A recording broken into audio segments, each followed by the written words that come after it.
So we're looking into animals that we get rid of. I've spoken to someone about snails, I've spoken to someone about jellyfish and that, and looking at cockroaches today. She's an expert, she's just not just some random person. No, she works in a museum, a good museum. I said I'd give it a plug. It's the one near Knightsbridge. It's got dinosaurs and that in it. It's worth seeing. Natural History Museum? Yeah. So, It's not sure. He's not sure. This is what happened.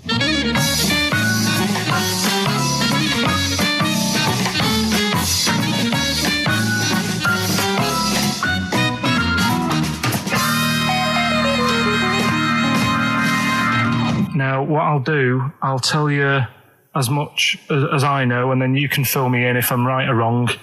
And then at the end of it, we'll get to the bottom of whether we need them or not. Okay. All right. So, first of all, the first thing that I found out is that they have 18 knees. That's not exactly possible. They're insects, so they have 6 legs.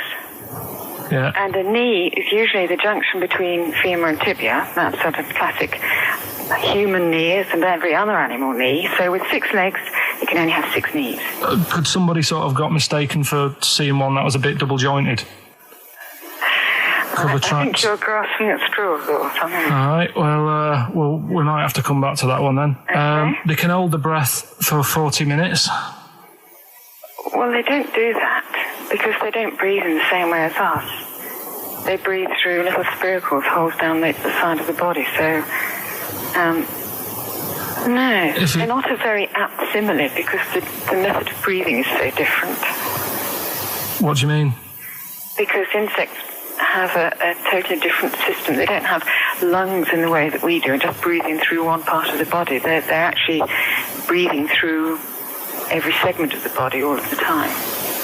So even though they've got their mouth shut, they might be able to slide. Nothing to do with breathing. So only just feeding. So you see, maybe that's where someone's gone wrong. Someone's got hold of one and sort of taped its mouth up or something and got bored after 40 minutes and said, well, we'll call it right. It's a unkind thing to do to an insect, even to a cockroach. Yeah, but it's all... Can't do that. Yeah, but... No. Pretty unkind thing to do to anything, even a cockroach. Something else I found out. Yeah. They can live for a week without an head. Well, that's true if they don't bleed to death in the process. But the weird thing is, when I told you that they had 18 knees, you seemed a bit sort of like, don't talk ridiculous.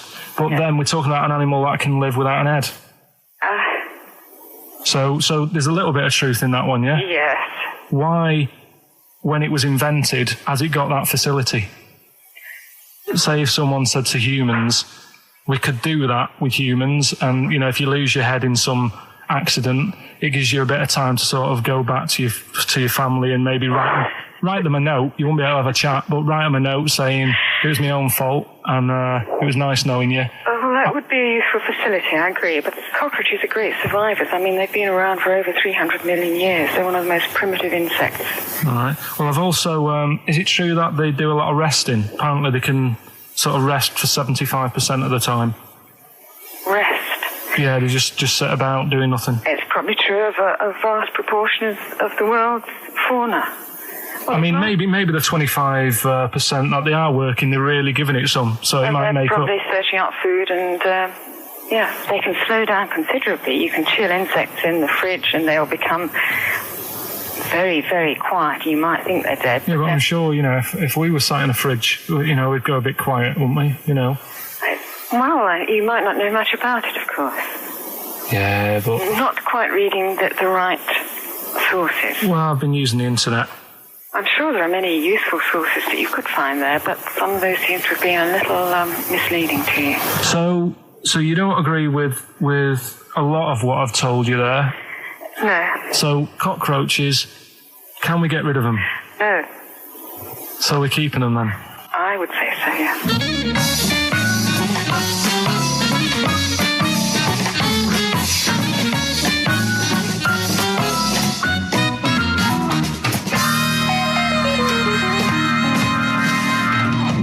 I think we should get her on more often because she sounds like she'd be a bit of an ally.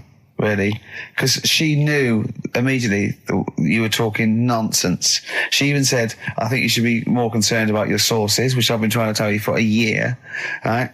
The fact, I mean, 18 knees, where did you get that from? It was on the internet. They can hold their breath for 40 minutes. I mean, I don't know what you read and take on. Mad world, don't it?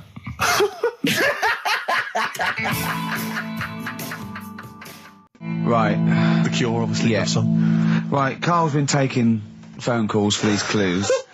Right, and so everyone's been saying the same thing for the last one. He's been going, no, and I'm worried, I'm always worried. FD, I just overheard him on a call, they're going, what have I been saying? Oh, no, it's FP. Dickhead. Right, give me the clues out. It's a rollover. Right, tell people. We're really sorry to anyone who would have got that right. Okay, right, do the clues quickly. Tell them it'll be a rollover, so we have to do 3 new ones. Do you not write these down, You're such a... I don't write the answers down in case Ricky looks over the thing and sees the answer. Why would I cheat? I'd rather you do something right with your life. Right, well, the clues were I've got 3 other jumpers like this one. Yeah. That was FT. Yeah. You got that. 4 tops. Yeah, that's all right. Good, well done. That bunch of people can't make up their minds if they want to sit in the sun or not. That was C. They were getting that. That was charlatans. Charlatan, right? A bunch of them charlatans, right? What? What's Charlie? No. It's like, shall I go out? Shall we? Charlatans. They got it, right? Where I went wrong with this one, the Jamaican fella, he had to have some aspirin. Why? It's my fault, you know, I'm not cutting, there's no point passing the book or anything. I said FD. A lot of people were saying, Fred Durst, like, forehead hurts, which is a good one. Yeah, which would have been as good as any of yours. But I made an error, so we'll roll it over. No. What is the answer? What is the answer? Jamaican fella what? Add some aspirin, why do that? What's the thing? FP. It was Frida Payne. Frida Payne. Frida Payne. Frida Payne. That's awful. Carl, you've got to write these down next week. This is I'm right. sorry, You're the producer. I know, but I've had a busy week, haven't I? That's doing not stuff an excuse. That isn't an excuse. Our excuse is we don't care. Yeah. You do put care. the work in and then make a mistake. Yeah. It's better not to try than try your hardest and be rubbish. Do you see what the point? We don't care. But you've got standards. Yeah, and you're not meeting them. Think of that. You're not even reaching your standards. God. Right, well, that's that, I guess. Well, the prizes will be giving those away next week. Bollocks again. Just completely... Song for the ladies to end the show with. It's from Nick Cave's new album, Nocturama. This is a track called He Wants You. Back next week. Remember, Frida Payne. I had some exciting news this week, Carl. You'll be pleased to find out. I'm worried that you might get a little bit jealous because it's obviously going to impact on your world quite strongly. Because I know you think you'd like things to be quite samey. You like the status quo to be maintained. You like the fact that in the past, we've had some crosswords. Because I remember. What did you think of me when I first walked in? When I first came in on the first day of XFM? I don't know why you're making a big deal out of it, because I'm just being honest, though. I'm just being honest about a lot of people who see you for the first time sort of go, well, he's a bit weird.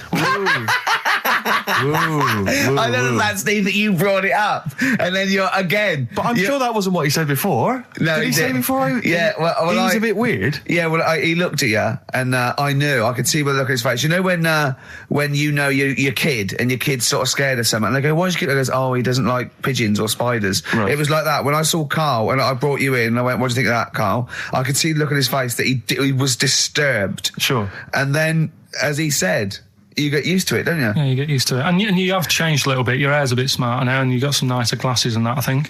Or I might have just got used to it. Whoa, don't bring it up, Steve. Don't look at me like that. So you say that you think some other people in the office thought the same? Do you know that for sure? Carl. Did you discuss it? Carl. Yeah, I think they do, yeah. Okay, leave it there then. But not just in the office, as you walk through the building. Oh, it's worse than you ever thought. Well, no, it's not worse than I ever thought, because as you well know, Ricky Gervais, yeah. What did I do on Thursday morning? Oh, was this the thing For those that perhaps are not of the female persuasion listening, there's a magazine. Apparently it sells quite well. It's one of the sort of female, kind of issues magazines. I think it's called Company Magazine. It's like your sort of, I guess it's a bit like your Moore or your Vanity Fair or whatever. Anyway, they run every year the 50 most eligible bachelors in Great Britain section. Ding dong, hello. Who's in there this year? In the 50, in the top 50 of the entire country. And then they vote, and they put them in order and see who's the most eligible bachelor. But that's 50 people, right? It always annoys me slightly because bachelor, it kind of seems like a more sophisticated word for loser. Yeah, which always sort of unnerves me slightly. And also they try and do a different 50 every year, so they're getting pretty desperate to get different ones. No, because also a lot of people who are sort of like successful, are married, so there's very little to... No. There's a huge... I don't know if this is international. It could even be international. I'm not sure, actually. So I could be up there with the likes of Justin Timberlake, etc. So Fred Durst... Yeah, that sort of person, So anyway, this is what's exciting, right? Although I'm slightly frustrated because they were telling me that last year, all right, because what happens is the readers of the magazine, they vote for who they think is number one most eligible bachelor, right? Last year, the prize was a 2-week trip in the Bahamas. Okay, this year. I'm rather annoyed because all I'm going to win is a moped. That's the prize this year. That's the prize this year, a moped. Whoa, backtrack. What? Sorry? Last year was a 2-week trip to Bahamas, and this year just a moped. All I'm going to get is a moped. All you're going to win is a moped. Yeah, you've got no chance. You've got no chance. Who else is in it? Well, I mean, I don't know lots of people you'd never heard of. I know Duncan from Blue. Ding. So you're second to him at least already. I imagine you're going to come behind the other 49. No. Because there'll be people voting for me. They get to vote for me. Yeah, Steve. They'll see my photo and then they can vote for me. Yeah, according to Heat, I was 22nd most sexy man in the world. I better take that helmet back. I would. Here's a problem that someone's emailed in.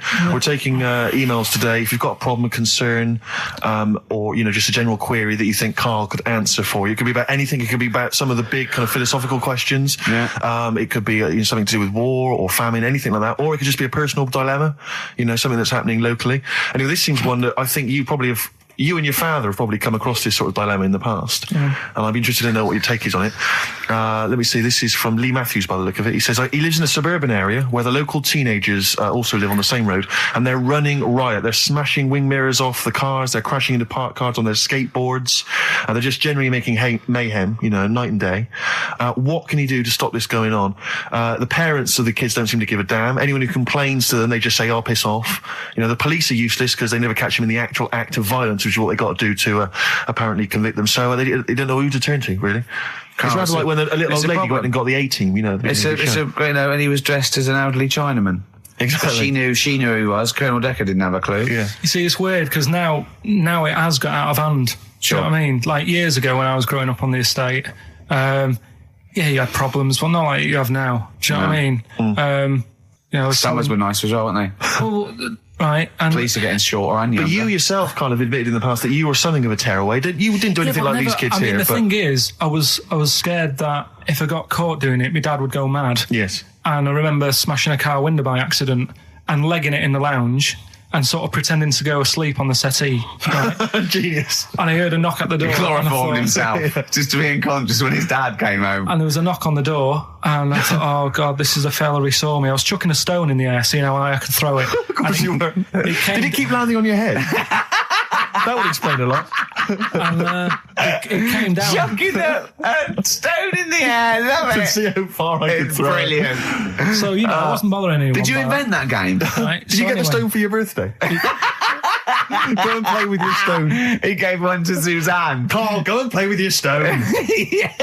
No, the thing is, right, and it came down at a funny angle. And of course it did. It ate the back of this car, and the back window is the most expensive because it has that heating thing in it. Yeah. In case you got a frosty window. Yeah. So I thought, oh God. So I legged it in, got on the settee, went to sleep, knocked at the door. Genius. It's a brilliant plan. It's a brilliant plan. I couldn't be guilty. I'm asleep. So I love the idea. So the thing is, our lounge used to sort of, you could see in from the door, right?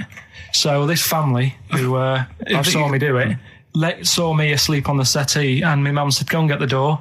And I sort of went, what? As if I'd been asleep. Yeah. I went to the door, like, rubbing my eyes. And the fella said, "What did you run off for? I saw you."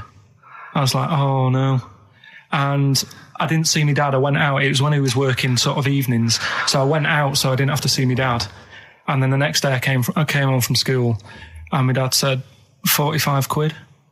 Ooh. That's all he said. That's all he he said. looked at me. And then you fell asleep when he went, wake up. You know what I said? No, 45 quid. Now the thing Carl. is, he didn't have to do anything. £45, Carl. Now, I know you were saving up for a brick, but you can't have it.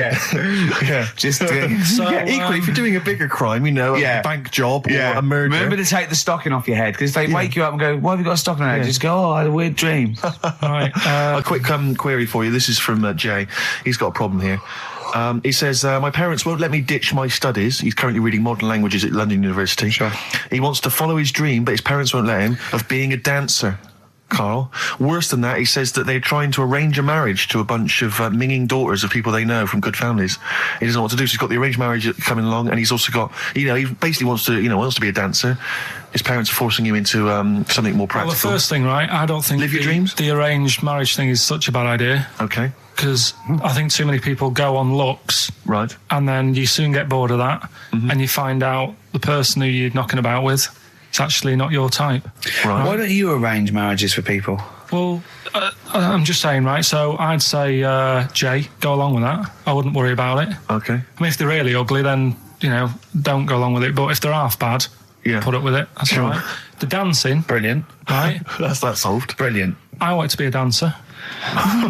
After I did the boxing, right, I joined a dancing thing just near Man United's ground, right, called Twiggy's. Went along, I wanted to learn some moves. How old were you? Well, it was when Michael Jackson was like pretty big, so about 83, 84, 85, something like that, around there. Wanted to do it. When I went, it was shut and it had become like a warehouse for toilet rolls. So in a way, I wonder what would have happened. Sorry. How is that an anecdote about you going through dancing? You've told me before you did boxing for a while, you did dancing for a while. You had a true fight in the boxing. You didn't even get in the. That's not an. Imagine if that was a film. This is like a boy's dreams of becoming a dancer. Oh, it's shut. Next on. I mean, how is that a story? Yeah, if that was Billy Elliot, do you think it would have won quite as many awards? Yeah, brilliant. Footloose. All right, I'm fed up. They banned it. Let's go. Oh, it's shut.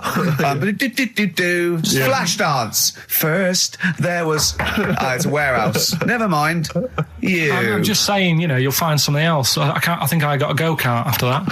I bought a motorised go-kart and kept myself busy with that. So. There's always other things. Just think, Alan Bennett has to sit down and really sweat over his stories. Yeah. He just opens his mouth. You are a living Alan Bennett character. So that's solved. Well, Jay, don't worry about that. There's no emotional problems I can foresee if you follow that advice. So the advice there is do an arranged marriage. If she's not ugly. minging, she's not completely minging. Yeah. And don't worry about dancing. Get a go-kart. Cheers. Great. Last week when I did Do We Need 'Em, do you know when I called up one of the museums, in a science museum? Yeah, are you talking to me? Yeah, I'm just saying, I wanted to tell you before when the song was on, but you're so busy listening to it. Yeah, was I so busy listening to a song I was playing? Yeah, but we're doing a radio show, aren't we? All right, what's your point? Well, I just wanted to say, she emailed in to say I got her name wrong, so I'm just apologising for that. What did you call her? I think I called her Jessica. What was her name? I don't know, I've got it on email somewhere. This is not an apology. No, I'm just saying. You got it wrong again. You've not even said her real name. How is that an apology?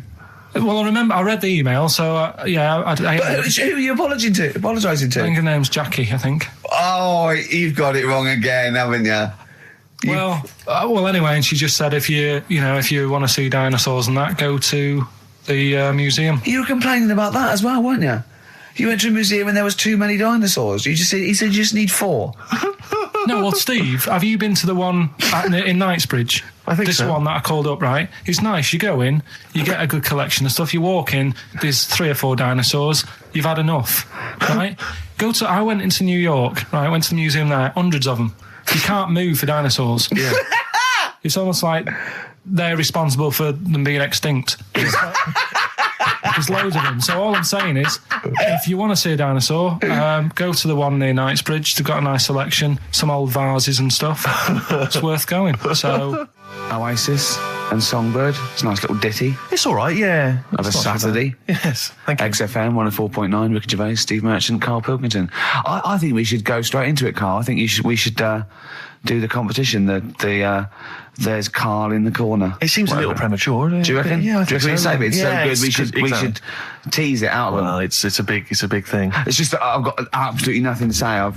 Sure. I haven't really. Well, I mean, like often I know you all have spoken to Karl in the week. This week, for some reason, I've been speaking to him. Oh, right. I spoke briefly to him about Michael Jackson and the documentary. Yeah. Now, of course, I thought that was extraordinary. Amazing, and I asked amazing Karl's piece of opinion. work. Yeah. And he didn't mention to me the fact that Michael Jackson likes to climb up in trees. No. He didn't mention anything about his bizarre relationship with children. He didn't mention anything about his obsessive billionaire spending sprees. Right. He didn't mention anything about the mannequins he has in his thing, or the fact that he drives around his sort of 7 hotel suites in Las Vegas in a little kind of old people's scooter. The only thing of note for Karl was he said to me, "Did you notice how big his hands are?" I'll tell you what, though, I did. What? Yeah, how are you looking? The man's got like a face that he's had reconstructed. Well, I can't even say that. It's libelous. Yeah, but, no, he hasn't. He's got an old he's had two nose face. jobs. Yeah. And you're looking at his hands. But I think it's because you look at him and he looks a bit like there's a bit of androgyny there, but it's sort of like it is quite a petite sort of old lady's face in a way. But then you see these labourers' hands come out. That's always the way with a tranny, isn't it? You know what I mean? Well, you can't accuse him of being a tranny. No, he's not. No, he's not. What are you saying? No, I know He's got enough issues. Now you're accusing him of being a tranny. I like him. I thought he came out that brilliant. I thought it was really. I really felt sorry for him. No, I think he cleared up a few things as far as I'm concerned. I thought it was a fascinating piece of work, but I did like the shopping spree. That was great. Extraordinary, because he's just got going such around bad just taste. pointing. I know it was bad taste, wasn't it? It was like one of those bizarre shops. Yeah. You know what I mean? There's anything, sort of a gift shop, but they're trying to make it look like Ming. But if it's sprayed gold. If he'd been living in a trailer park, he'd have been ordering, one of those porcelain dolls dressed like a Harley Davidson bike rider, or an Elvis commemorative plate. It was the kind of billionaire equivalent of that. But the hands were a giveaway. It's the same as those sort of transvestites. It's like you get what's it about his hands? You know when you get like a cab driver or something, right? And he decides to turn transvestite about 60, and he goes on Kilroy.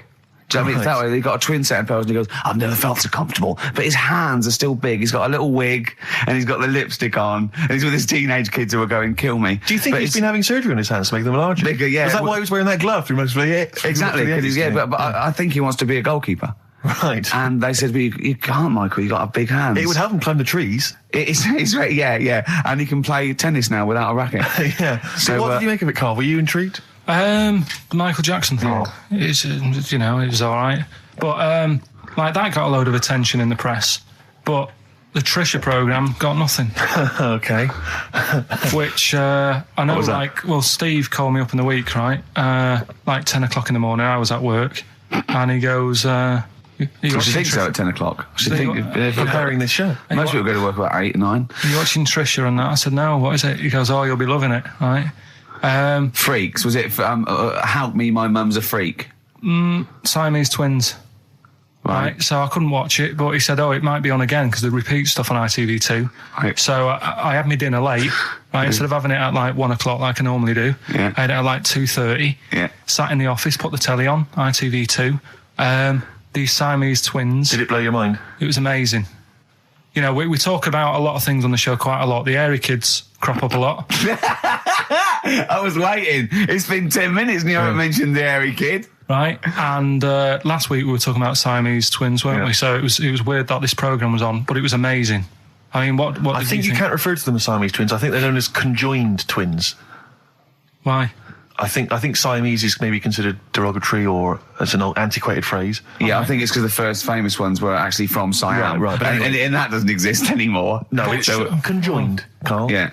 Get the phrase right. But you'd think that if that's happened to you, that wouldn't be that sort of offensive. The names that you must get called. Right.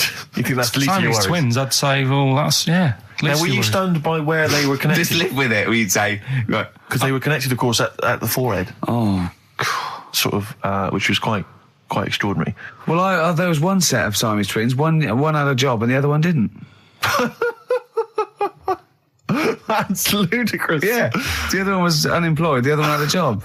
She had to go to work. She had to get up at 6 o'clock on her day I'm off. supporting you, literally. Yeah. Then they get done off the social for sort of... Yeah, because the other one was signing on. That wasn't a question that Trisha asked. Annoyingly, because I know that much of the audience was thinking that. There was a few things that didn't crop up. What questions would you have asked of them? Because what things did you feel weren't mentioned? I'd love to just watch Karl watching amazing things. Exactly. Do you know what I mean? It's like early learning thing. Mouth slightly open. Yeah, mouth open at a dribble, looking round to see if anyone else has seen it. You know, I hate that. Like when a cat sees a bird land on the balcony. Exactly. It can't believe it's luck. I'd probably say, how do you buy her like a birthday present? A surprise gift, yeah. Because everything's ruined. Sure. Right? I'd probably ask... Yeah. Well, did you not think it was interesting that one of them had a boyfriend? Well, that was a bit weird, wasn't it? Uh-huh. But what was the other thing I was thinking when I was watching it? I was thinking if one got into crime and that was sent to prison... Right. What would happen? How would you handle that? It's brilliant. It is brilliant. If a chimp could talk. And what was the other one? The other thing was, what did they talk about? Because it's not as if you can say, oh, guess what I did today? Do you know what I mean? Yeah.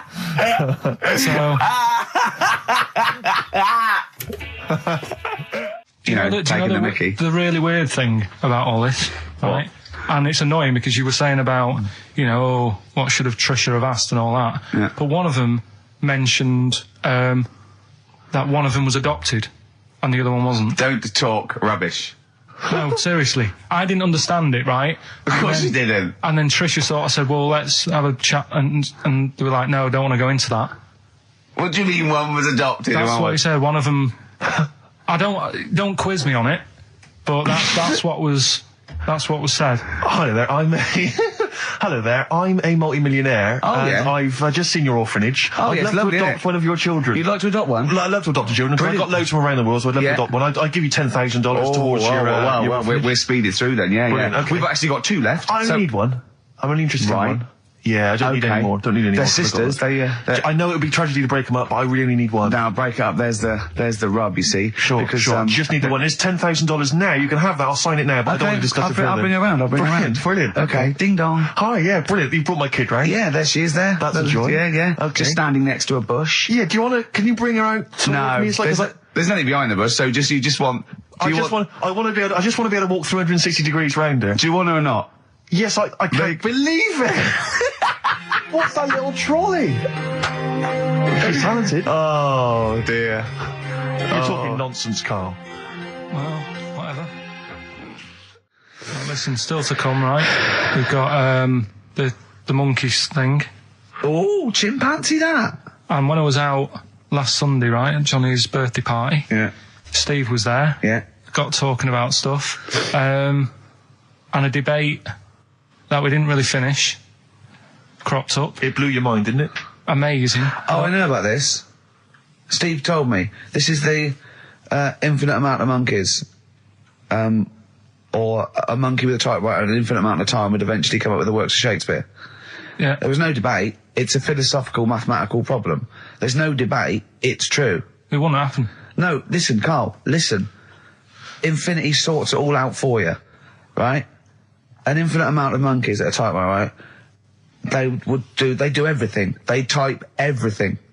Infinity just sorts it all out for you. There's no getting to it and they're going, oh, well, let's have a look what they've done. This one's come close. Did Romeo and Juliet. It would do it all. It would type everything ever possible, conceivable. Yeah, but... It's a mathematical... Well, we've heard your side of the argument, Rick. And I'll be honest with you, it's a persuasive one. But let's hear Karl, because he heard about this in a pub last week. Yeah, so he's got some strong What's your problem with it? What's your problem with it? Well, first of all, right, you're saying it's a load of monkeys. It's not just one monkey that can live forever. No, wait. It's either a chimpanzee with a typewriter with an infinite amount of time.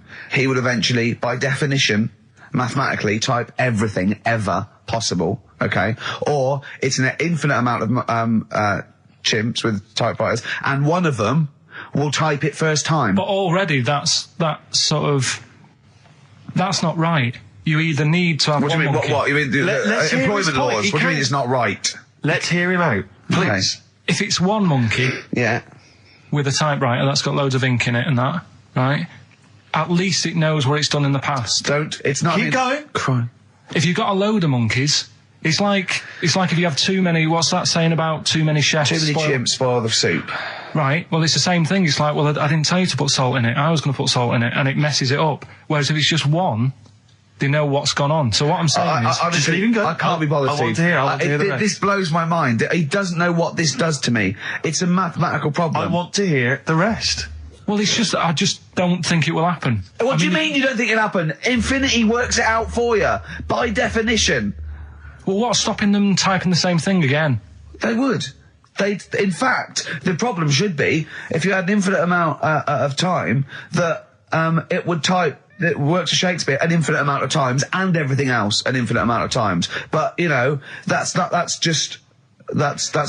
But not Shakespeare. Oh, shut up, you idiot!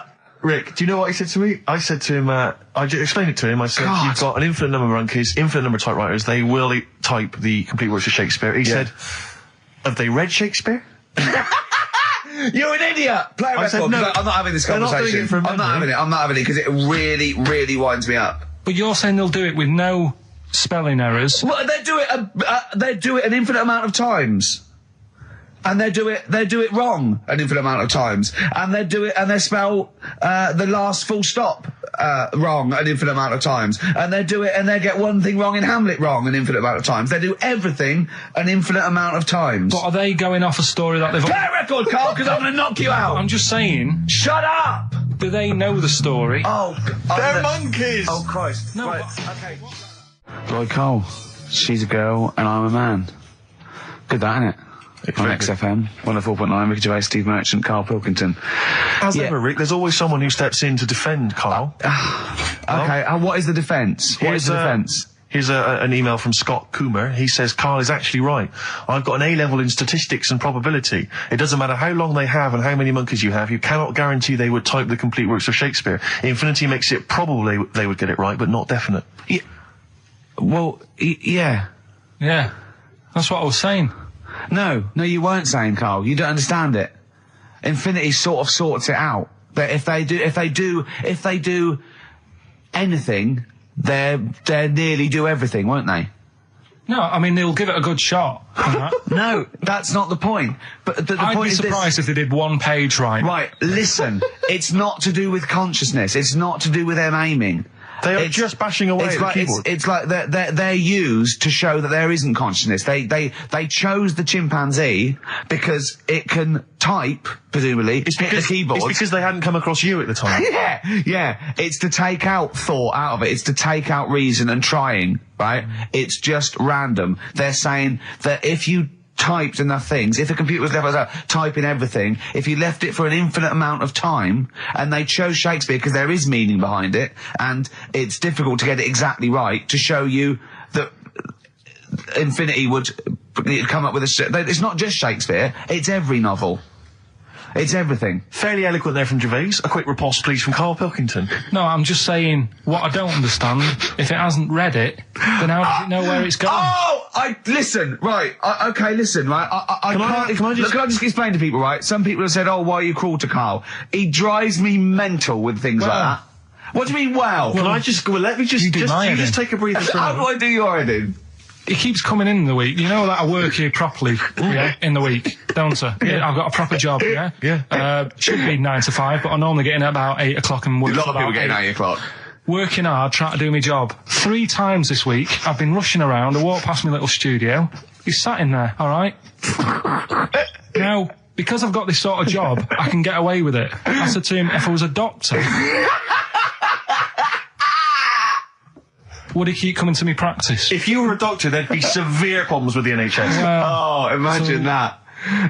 The standards would have lowered so much if you can arrive at the hospital you're a We'll doctor. pop in, I'll go to lunch, don't we? We have a little lunch break, don't we? I go, come on, let's go now. He goes, I'm busy. I go, come on, let's go now. He's going, you're doing me head in. Well, when I was talking about the monkey conundrum with Karl, he said to me, right, if I had a day off work, and I was, say, watching the TV, and with one hand I was typing a typewriter, would I type Shakespeare? I mean... Yeah, but you see, there's certain things. We were talking a little bit about this stuff the other week, weren't we, when we said you were going on about Einstein, and I said he's not that good.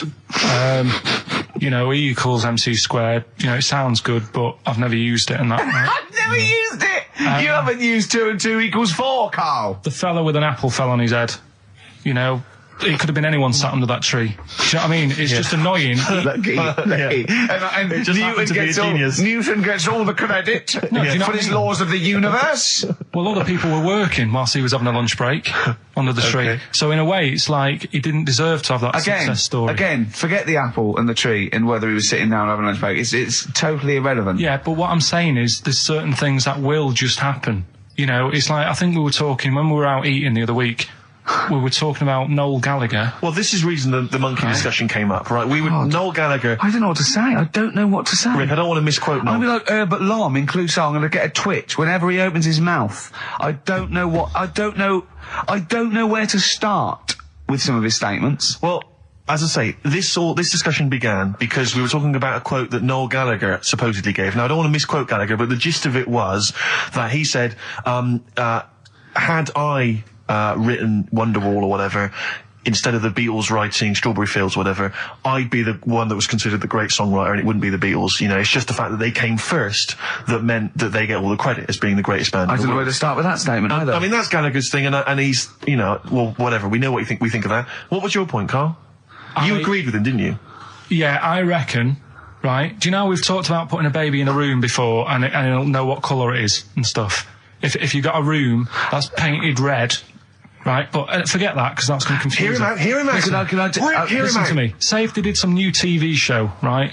Like, what's that film with Jim Carrey in where The Truman Show. The Truman Show, right? So they make up a little room, and some woman has some kids, and you say, right, let's put the kids in this room, and they don't know what's going on outside. They don't know anything about, like, EastEnders and that. It's like their little world, right?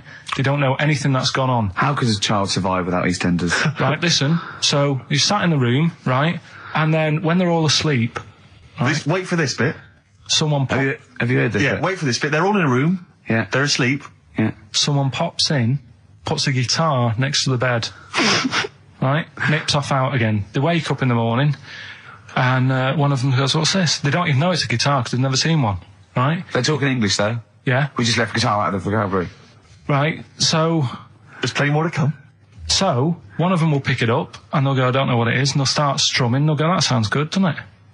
Give them a few weeks, they could come up with Hey Jude. Whereas, typing Shakespeare... A monkey that can't even spell. I see that. Listen, I'll call you can't answer it. I might come with you, Rick, if that's all right. We've got to sort out that Christmas special as well. Yeah, no, sure. All right, I'll see you later. I'm shooting off then as well. Cheers, Carl. Ooh, those boys can rock there. That's the Guns with All Their Roses and Sweet Child of Mine. On XFM 104.9. I enjoyed that. Yeah. That was good. It rocks. I hope the audience was playing it loud like us. Yeah. Ricky Gervais, Steve Merchant, Karl Pilkington. Well, look at him yawning. How rude is that? Carl, what's wrong with you, man? Have you been up late? A little bit. Girlfriend was away, wasn't she, yesterday? Yeah, I always have a problem with that. I always have...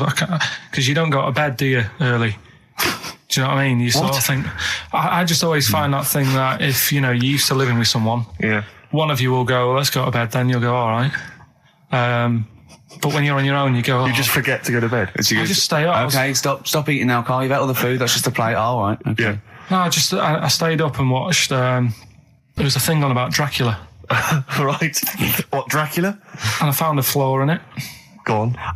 Not the fact that he's the living dead and and drinks blood to stay alive and he doesn't reflect and he can in turn into a mirrors. bat. Well, and you can go on. The mirror thing, he can't look in mirrors, can he? Well, he can look in mirrors, but he can't see himself in a mirror. Yeah. That still doesn't work. Go on. It doesn't work at all, Carl. It doesn't work Go anyway. on. Well, centre parting's always really neat. His centre parting's always really how does he do it if he can't look in the mirror? Blood on the floor or something it was called. Rubbish. I love the flaw in the Dracula film is that his centre parting's too neat. How did he do it without a mirror? Oh. Was it a documentary about Dracula? No, there was the real Dracula. The real Dracula. Yeah, the real Dracula, the It's true just a stuff. film. It had blood on the floor or something. It's called. Yeah. It's rubbish. We had a little lunch yesterday, didn't we? We did indeed. That was a nightmare. Yeah. I hate going out with you two. I was explaining to Karl, right? I like to excite Karl's imagination, right? And if it involves chimps or monkeys, all the better. Brains he likes, parts of the body, deformity. You know, I know where to, you know, what buttons to push. And I told him about this thing. I don't know if any of you out there know about this, but there's an experiment they did in the 50s, a clinical psychology experiment where there's your two hemispheres of the brain, okay? They're joined by a thing called the corpus callosum, right? Which is just a little flap of skin, like a little scarlet lead that joins your two hemispheres. And what they did, they cut that in half, and they thought it was a cure for schizophrenia, but what it turned out to be, or epilepsy, I think, I can't remember, was that your two sides of your brains didn't function together. You couldn't get information. I was telling Karl all this thing, and one of the things I told him was that they did it on a monkey, and it fought itself over a nut. Like its right arm was connected, you know, by its left lobe of the brain, and it was fighting over itself. And Karl went, instead of like thinking this is amazing experiment, he went, would it have been happy if you'd given it two nuts? Yeah, I know. Well, you started off by explaining it, and I remember you mentioned, because I was watching the two of you as you were describing it to me, you said, of course, one side of the brain deals with symbolism, and as you said the word symbolism, I noticed Karl drift away from looking at you, pick up his mobile phone, and start pressing buttons randomly. And I thought it was the word symbolism that got him. And I noticed you took you just a moment longer. And I think the first thing you said was, when did I lose you? Yeah, I knew I'd lost him. It's extraordinary. And he doesn't even try to disguise I said it. nomenclature at one point as well. Right, yeah. And I knew I was dicey with death there. Yeah. But, but I told you tried to look it up, didn't you, on the web? You didn't find anything about it, did you? The spelling of it's, what is it again? What's the word? Corpus callosum. Yeah, so I couldn't do it. No, there's no point. Don't bother. Give up. Don't bother. Give up. So if anyone knows any interesting facts about that, But yours hasn't been cut in half, has it, Karl? That would, again, might explain something. I'll tell you what we will be talking about later. I don't know if you're sort of aware of them, Steve. Go on. Bonobos. Oh, I don't know much about bonobos. I told him about he was looking for stuff. I said, put in bonobo. He was having no luck with chimp. And they're a form of chimpanzee, but they're even closer to us, evolutionarily speaking. They've got their social groups are more like ours. They're more intelligent, and he was loving it, weren't you? So is it human bonobo Karl? Is that how it works on the evolutionary ladder? Chimp Karl. Yeah. Yeah. Talking about them. So we're talking about bonobos. You're excited about that? Yeah, That's coming up in Monkey News? No, I think it's a bit of a monkey bonus. Something else we're giving away. The Shining. It's just more throwing away, isn't it? Once again, Is it on video? Once again, it's on VHS. Just because you buy it out of your own money, Karl, stop being so mean. And I want to watch it tonight because it's one of those films that... So you're going to watch this video and then you're going to send it to someone as a prize? Yeah, it's one of them films that... Sorry, what, you just said yes to that without blinking? Oh, yeah. You don't think, like, Les Dennis doesn't have a quick go in the car on Family Fortune before he gives it away? It costs Jim Bowen $5.99. has a go at those his and her towel racks. It costs $5.99, Karl. Okay, this is Karl in the classic The Shining. And what's the question? Well, we might ask that afterwards. Okay, then. Fine. Still trying to write the book then? Yeah? Yes. Good. Funny, someone told me the other day, weird thing about a typewriter, the top row of letters, the longest word you can write is typewriter. I'll just show you. That's weird, isn't it? It's just the typewriter being... You're not in the mood, are you? You're in one of those grouchy moods again, like you get into when you're writing. I'm not being grouchy. I just want to finish my work. Yeah, just being a bit funny, a bit offhand and that. Let me explain something to you. Go on. Whenever you come in here and interrupt me, you're breaking my concentration. You're distracting me. And it will then take me time to get back to where I was. Understand? Yeah, but I just was coming in to try and cheer you up. You know, if you I mean, I'm full of ideas as well. You know, if you're having a problem coming up with stuff, got loads of stuff, loads of ideas you could write about. The other day I read about this hairy Chinese kid. What do you want me to do about it? No, it's just that it could make a good book. Do you know what I mean? Sort of follow him round. That's swell. Well, I'd buy it, you know. But if you don't want to know, we'll have to. Don't bother doing it. But do you know what I mean? It's just hairy Chinese kid. It's weird because they're not normally that hairy over there. Yeah, this kid caked in it. But if you don't care, I wouldn't touch one hair on his goddamn little head. you won't have to touch any hair on his head. Like I say, he's covered. Leave the head alone if you want. Touch his hands. He's totally covered in it. But I love the little son of a bitch. Well, don't go that far. You haven't met him, but I can sort it out. I'd do anything for him. I don't think he'd expect that much. Just take him to the barbers 3 or 4 times a week. You know, he's a good little kid. In fact, I'll do it. I think I'll write a book on him. Yeah? How do you think you can handle that? Yeah. You're not too busy, are you? Well, yeah, I'm pretty busy. I've got to sort out some monkey facts for the show this Saturday, but I reckon I can still... Why don't you start right now and get out of here? All right. I will. If you're going to be like that. Couldn't borrow a pen, could I? See you later.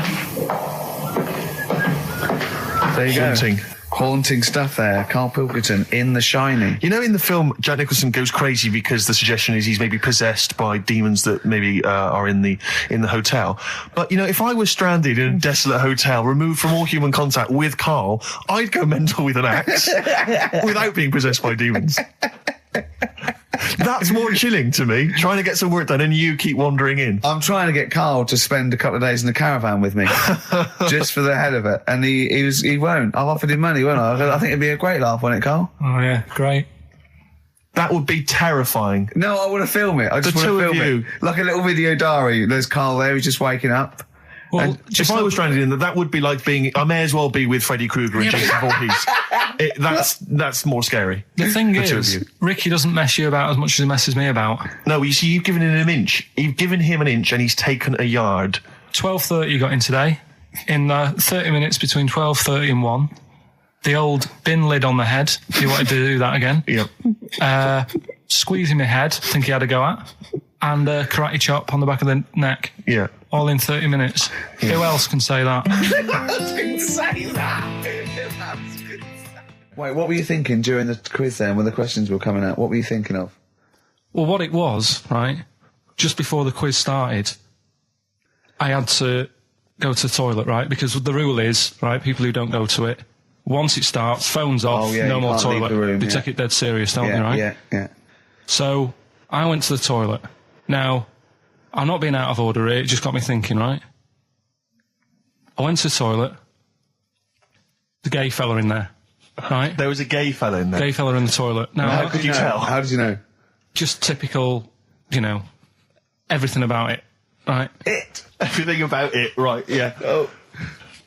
What, large handlebar moustache, leather cap. Butt plugs, amyl nitrate. Could I just say that these views do not reflect the views of the management of XFM or me and Steve. Or most of the people in this country. Go on, Karl. What's your problem? Yeah, but this is what I'm worried about, really. But this is why I only got Danny Minogue right. Right? Because this was floating around my mind. Went to the toilet. Now, go into the toilet. They have like men's cubicle and they have women's cubicle. Yeah. Now, without sounding out of order, is it wrong for me to think gay men should have their own little cubicle? Go in. They should have their own... Well, not cubicle. You mean an actual toilet, I suppose. When I was at the urinal, normally, you know, there's a fella there and then you go, all right. And there's no pressure. But I couldn't go. I was thinking, should I wait? If I go into the toilet, it'll look obvious. Yeah. I had loads of pressure and this was going on. What were you worried about? I'm so sorry. What were you concerned about? Viewers? I'm so sorry. It's like, right, listen, when I was a kid, right, and it's all right for you to go into women's toilets when you're a kid, it's like, oh, it's a bit cute, right? As long as you're not, like, over 15 or something, right? Right. But when I was a kid, I went into a toilet, and women, when they use their little cubicles, they don't shut the door. Some of them just sit down on the toilet, right? And you see everything. And... No, seriously, that's probably one of the first times I saw, like, a woman. Yeah. That, right, and my Auntie Nora when she was staying over. What happened with your Auntie Nora? She was, she's into wearing caftans. Into wearing what? You know, caftans. Oh, yeah. What caftans? Big, bellowy sort of dresses. Right. And, yeah, I used to sit on the floor at home in front of the telly. Sure. She was on the chair behind. Yeah. She did a bit of a sort of a Sharon Stone scene. Oh, God. Yeah. Did you see it? There was no underwear. No. What age were you? What was it like? What age were It you? was like a ripped tennis ball. What? Right, we're off air. Either that or put us in for the Sonys. I'm a little bit concerned about your toilet discussion. What exactly is your point again? I was just a bit bemused. You see, it's a tricky one. All I'm saying is, right, there I was at the pub quiz. I go to the toilet, not thinking about anything. I try to go, right, there's a little gay fella next to me. I love this little gay fella. Now, the weird thing is, there's nothing stopping him having a little glance, right, because he's allowed in the fella's toilet. Yeah. Now, I'm not allowed to go into the woman's toilet and have a little look round. Right. So all I'm saying is, should they have another toilet area? What, for gay people? Yeah. And so this would be gay men and lesbians? Well, Is that going to complicate things? I mean, I can only assume. I mean, to what point? I'll ask you a question, right? If you're intimidated, that's a shame. But you know, most gay men aren't looking at your knob. You know that. what do you mean? I can only say that 99.9% of gay men who use a urinal standing next to what they assume is a heterosexual man aren't looking at his knob. What are they doing then? They're emptying their bladder. No, but the thing is, I can't talk. you're politics, saying, Carl. you're saying, like, you know, about would you have one toilet for lesbian women and gay fellas, right? What does that mean? Yeah, would it be mixed? Would it just be? Well, would it have a man on one? That's heterosexual man. One little picture of a woman, there, and then what? What would the little icon be? A man and a woman? A man and a woman. Just having a chat? Yeah. In pink and dot But lines. you couldn't mix them because then what would happen is you'd get people who are going, oh, I'll play up to this a bit, What, pretend to be gay? and yeah, you know, sort of grow a moustache and shave their head. And pretend to be a lesbian. Right. Yeah.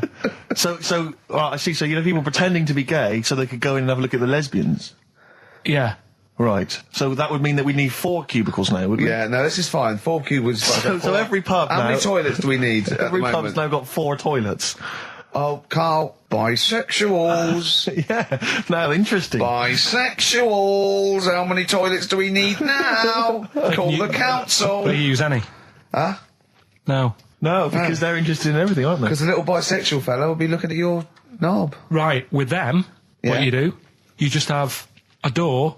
You open it, and there's one urinal there, so you can't get a queue.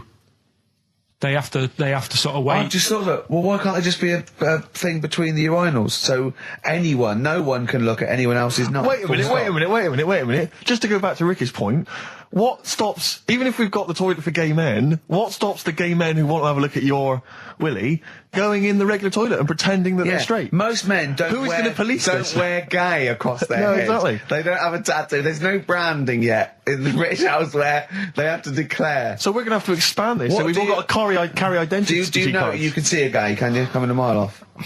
No? No, I'll just hold it in next time. No. Can you tell gay men? Do you know a gay man? I'd say probably if you did if you lined some people up Yeah. and said point them out, I reckon I'd get. But hold on, we're not talking about people dressed in leather with the arse cut out and an handlebar moustache. Yeah. We're talking about, the everyday, No, non-seen. of course, no. Well, yeah, but I mean, suppose I put you in a room and there was 10 naked men, right? Yeah. And there's 5 gay men and 5 hetero. Could you walk along that line looking at those gay... Am I naked No, you don't have to be naked. Why would you have to be to naked? catch them out? Play a record! How would you catch them out? Don't go into it. Don't go into it. Don't go into it. Play a record. Right, there was this. This is what it's like about getting presents and stuff, right? With my mum and dad. Go on. My mate Colin, right? Colin Bacon? No, Colin Bailey. Oh, right? yeah. He had a little Sinclair Spectrum, right? Computer, which was like the thing to have at that time, right? Yeah. You used to always go round to his house. The deal was Not the one you had to play through the window because you weren't allowed. No, that's another lad. Oh, right? yeah. This is a different lad, and the deal was he came to our house, and my mum gave him a pie, and then I'd go round to his, and I'd stay there for a few hours playing, Hungry Horace and stuff like that on it. Right? Now, my mum and dad knew that I really wanted one of these computers, right? So I waited about a year. Came round to Christmas Day. I thought, I reckon might have one. Turned out they bought me the wrong one. They bought me a ZX81 instead of a Spectrum, right? And Christmas Day, I'm there trying to load the games up. It's not working. I'm thinking, what's wrong, right? And the thing with me when I was a kid, I used to get quite sort of agitated. This is the moment. Right? I found out that it needed a RAM pack to make it work, right? Looking in the thing and it's saying, and make sure you put your RAM pack in the back. And I was like, oh, where's the RAM pack? And my dad's going, I don't know, I've got you the main bit. That's it. So I was that wound up, I just was sick, right?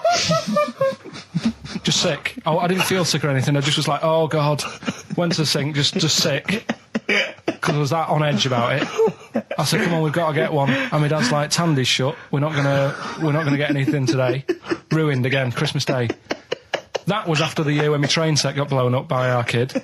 The following year, no RAM pack. And now you ask me why don't I get good presents? He's scarred. He just I'm going to die. Honestly, I'm going to die. He's just been sick. Yeah. There's no RAM pack. Did you get to the bottom of it? Why wasn't there a RAM pack? You have to buy them separate. Oh, It's one of them okay. cons. What do you mean I can't play Frogger? Oh, no. So, wasn't there another incident when you threw up? Spontaneously threw up? Through sheer anxiety? I do get it. It's not so much now because I've relaxed a bit, but as a kid I used to be quite on edge all the time with certain things. Do you think that's what happened to your The cat wind. that kept being sick? That it didn't get the food it wanted? And it just threw up? Do you remember that? Yeah.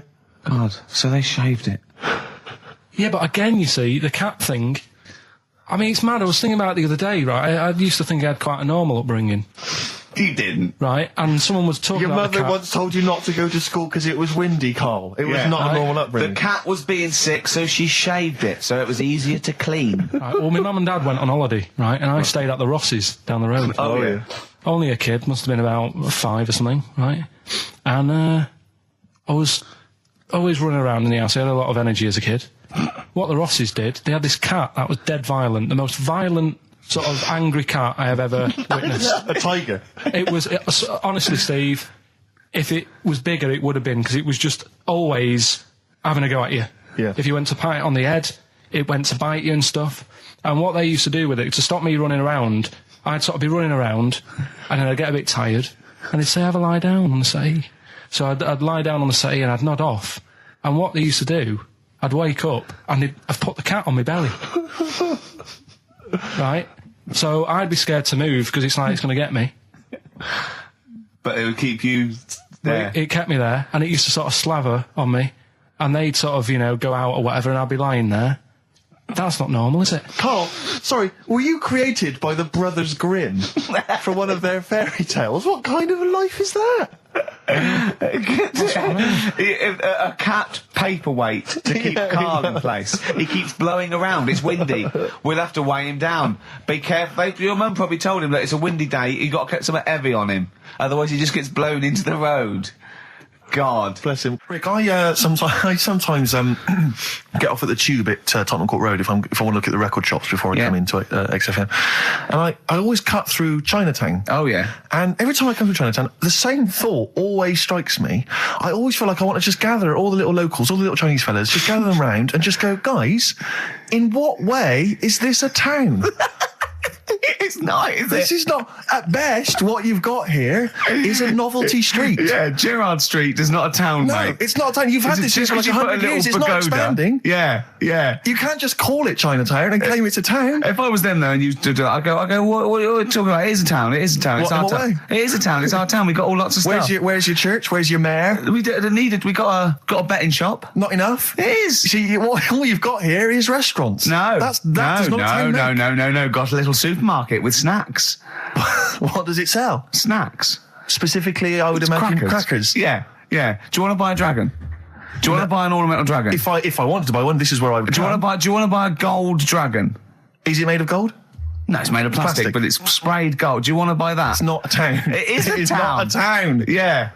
And it annoys me because when I first came to London, I genuinely thought Chinatown was going to be this amazing, what they've got there is You'd hear a gong and every time we went in there, and right? there'd be rickshaws and people walking on those little sort of wooden shoes. You know those ones? They're brilliant. They are just comping around in them, but nothing. It's nothing. It's just. Yeah, exactly. Yeah. It just reminds me of, have you ever been to any of those sort of museums? You tend to have them up north where they've got you sort of sit in a little cart and it sort of rides you through kind of, I don't know, it might be Newcastle, the Victorian era. Yeah. Can I have half a pound of those sweets, please? Exactly. Of course you can. If there was some animatronic then, it would just be an exhibit. Yeah. Although their concession to being 100 years ago is that there's some scales in the shop and there's a horse outside. Yeah. That's it. That's it. Exactly. Yeah. The traditional sounds and smells of old England. And the voice of going, of course, there was no television. Exactly. Amazing. Yeah. Amazing. Brilliant. Yeah. Welcome to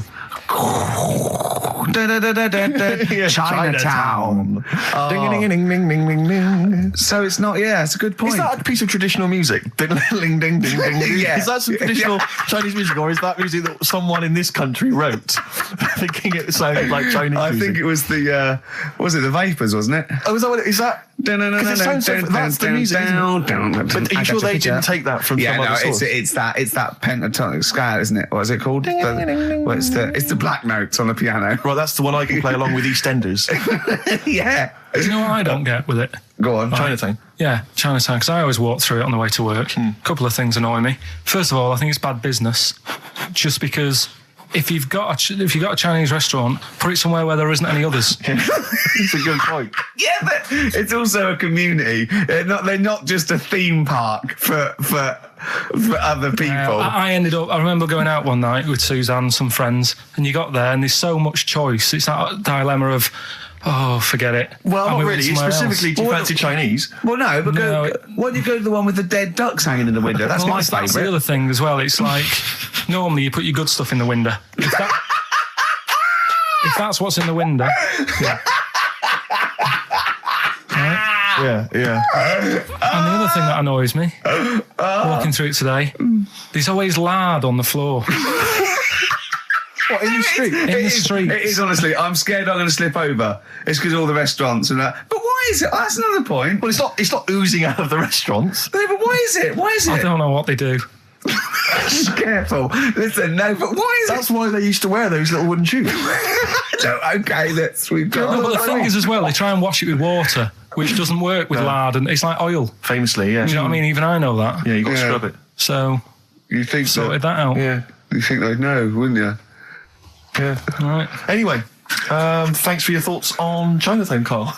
I'm Ricky Gervais, with me Steve Merchant, Karl Pilkington, pressing the little buttons there. XFM 104.9. What's that little Well, I think I do more than press the buttons. Right, see, this is it, right? Karl has had a little strop on since last night, okay? And He's had a little strop on? Yeah. You said strop on. I just wanted to clarify. And, I don't know why. He says that I'm an annoying person. He says that I wound him up, right? Which I don't know. He says that you're winding up because you're sort of like negative about everything. Negative? Yeah.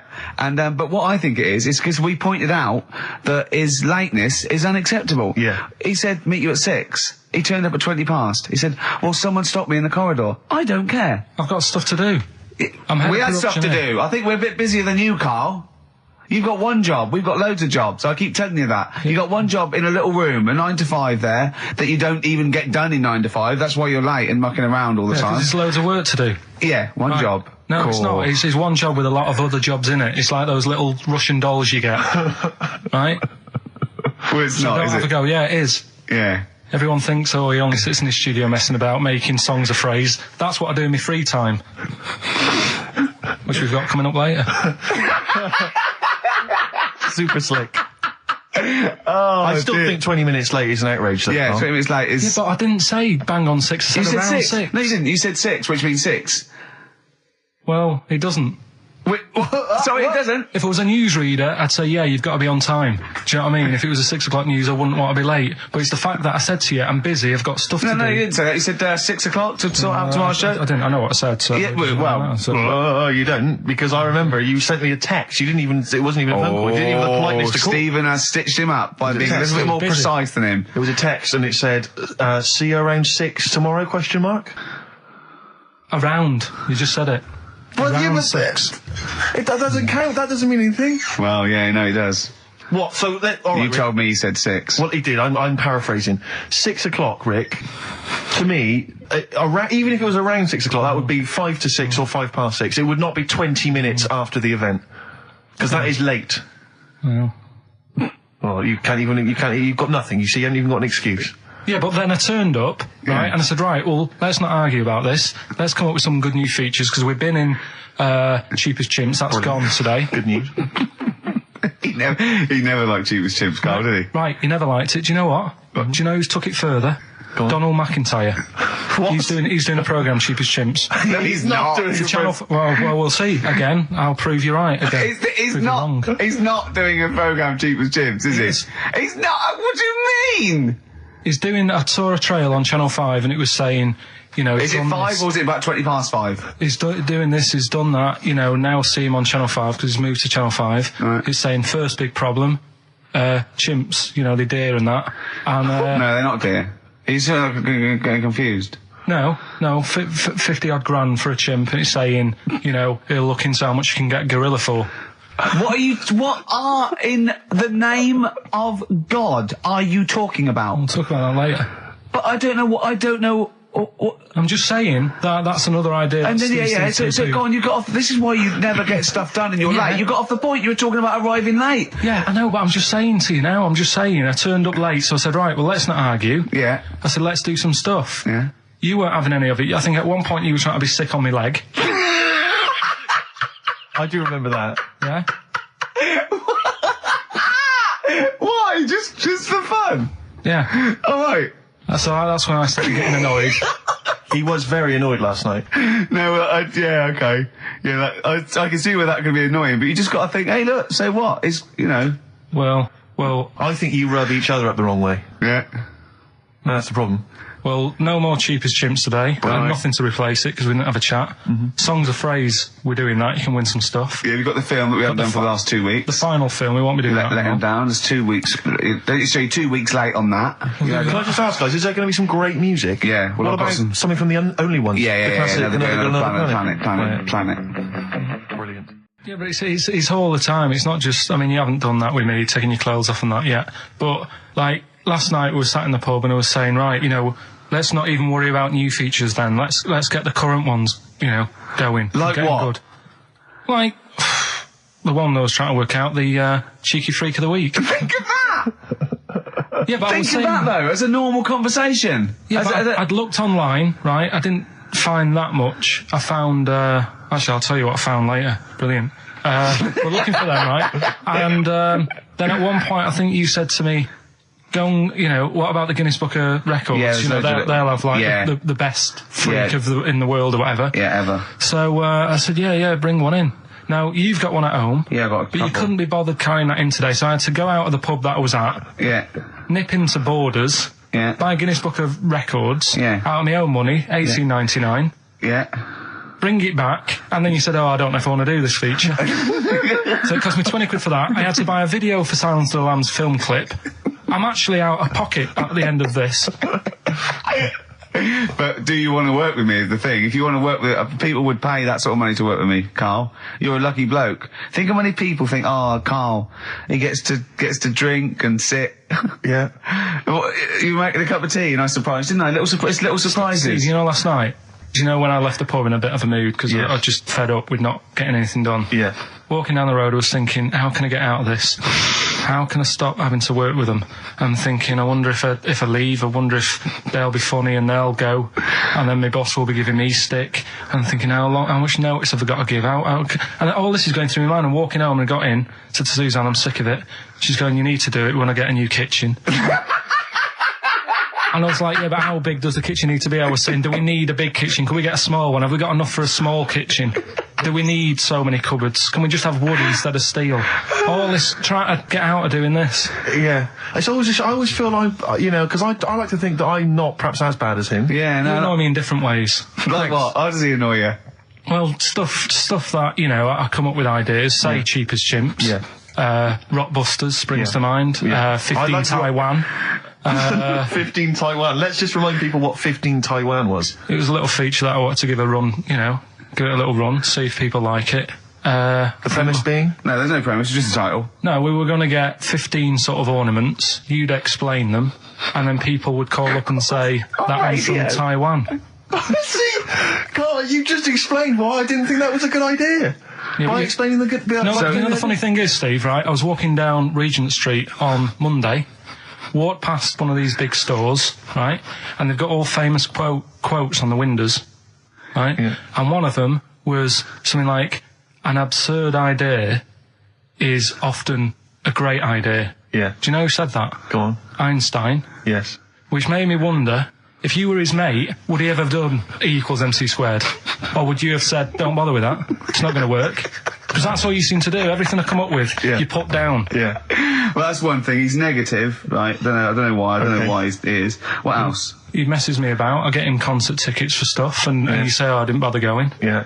That is annoying. You come in, with, 5 minutes to go with tracks that need editing. Yeah. The little bag, that bag that was free. Yeah, you got a free bag today, an XFM little rucksack thing. Yeah. You were like, oh, what's this? What's this rubbish? Yeah. Ricky said, I'll have it. They're great. He said, no, I want it.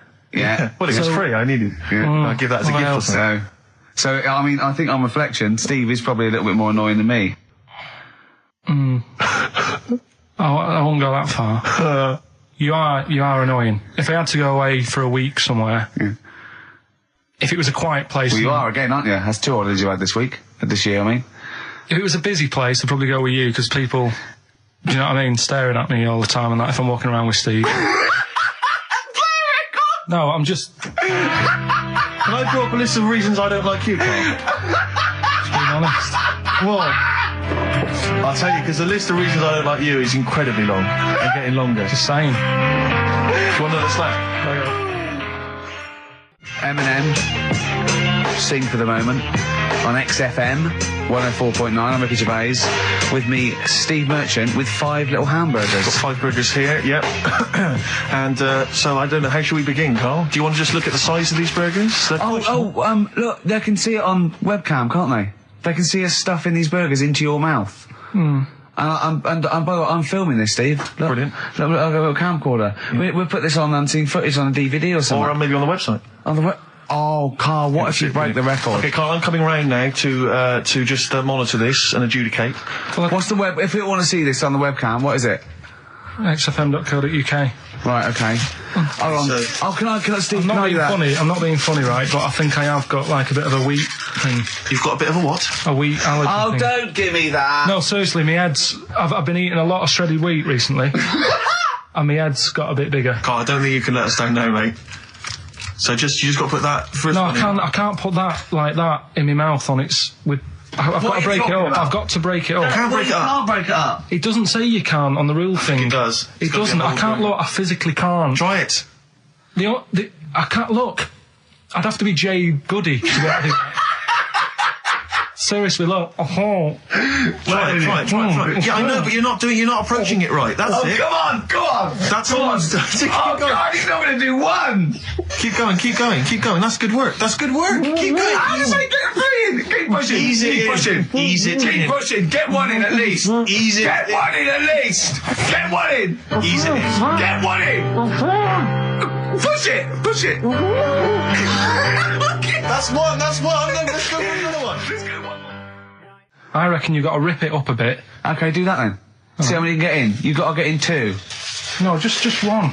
No. Well, it's three. Pack it in. What do you do? Pack your cheeks first. Honestly, Steve, my head is swelling a bit because I have got a wheat allergy. That'd be good. There'd be more room. Right. Okay. Look, Carl is now just sticking it in his cheek. Yeah. Don't eat any. You can't swallow any. It's like a hamster. You got to work it like a hamster. Yeah. Stick it in. Come on. He looks like Marlon Brando in The Godfather. Come on. Don't lose any yet. Right. Pack it in, then use your fingers to pack it in. Come on. Wedge it in. Like you're grating the bath. I can't do this either.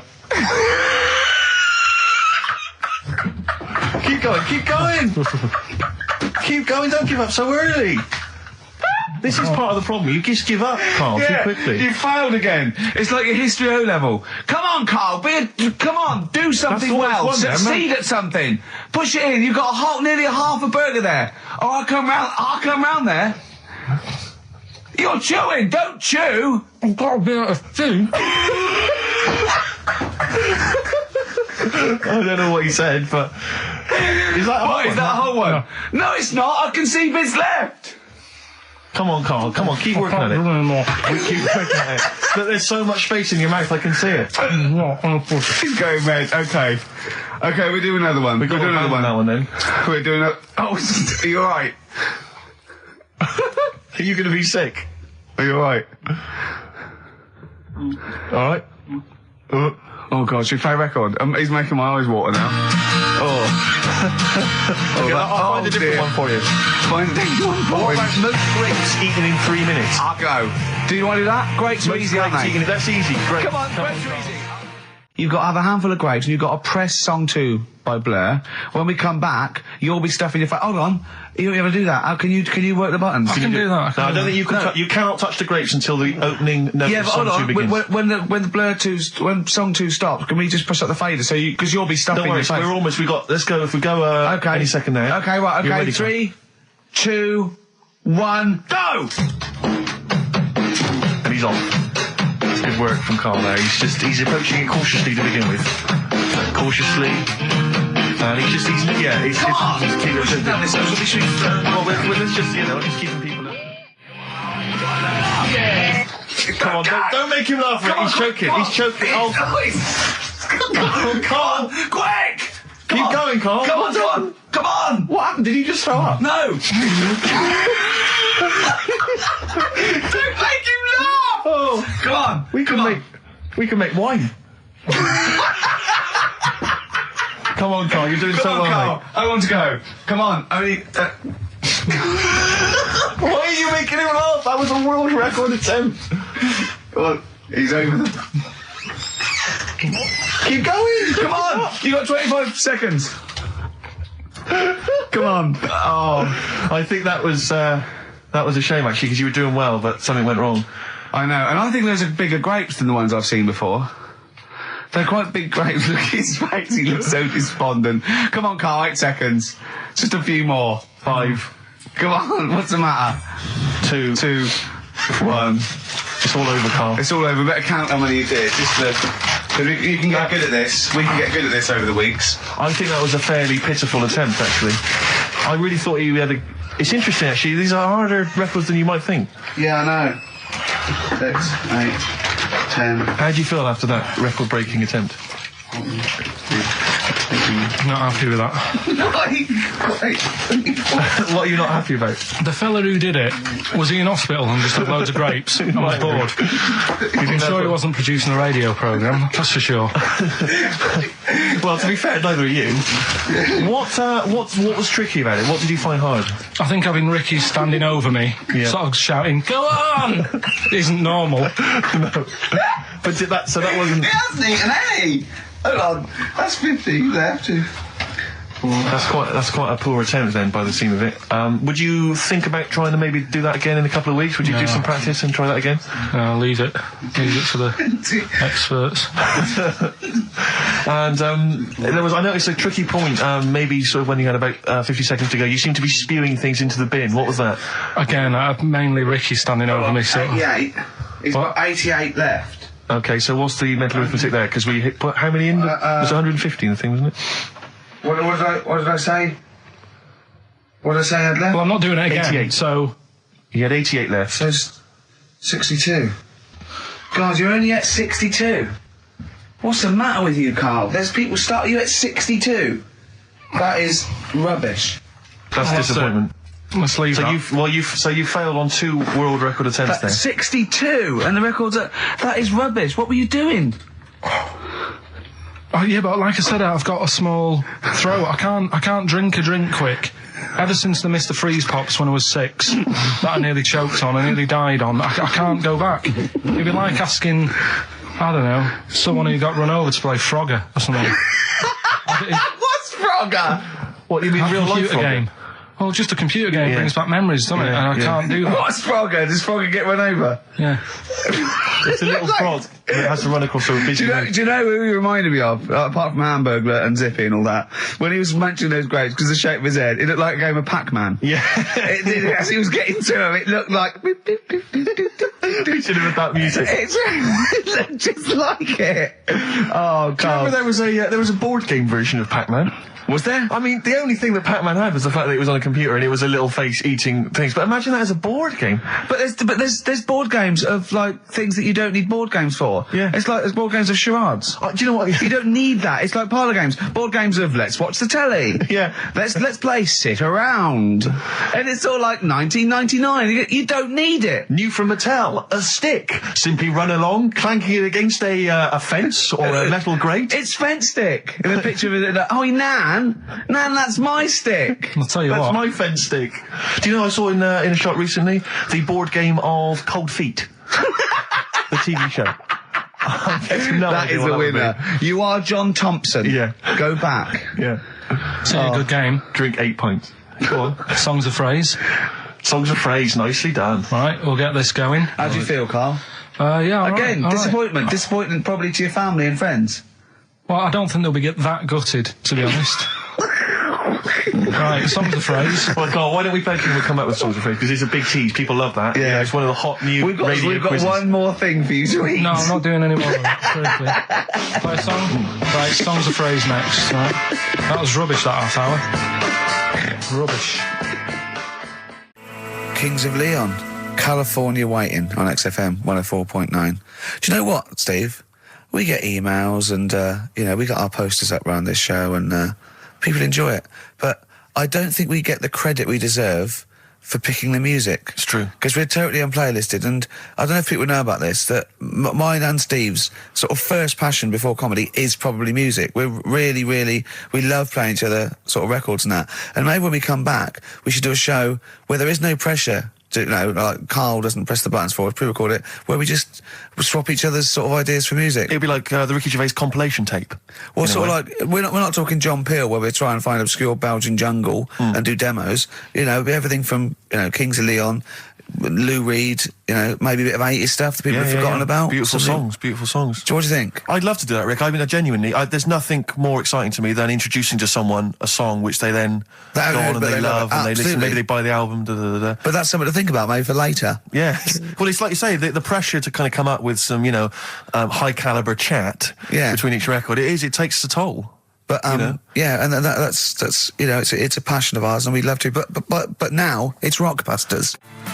Bad Time from the Jayhawks on XFM 104.9. Steve Merchant, Ricky Gervais, Karl. We're having a good time. We are indeed. All right, Carl, what you got lined up for us now? Right, well, you got a choice. Nearly Dead. You can have a bit of educating. Yeah, let's have educating. Come on. Educating Ricky. Actually, can we just clarify what this is? I think a lot of new listeners perhaps aren't familiar with this. It's when Carl looks on the internet and finds a weird story about the double knob fun, and tells me about it, and it's usually not true.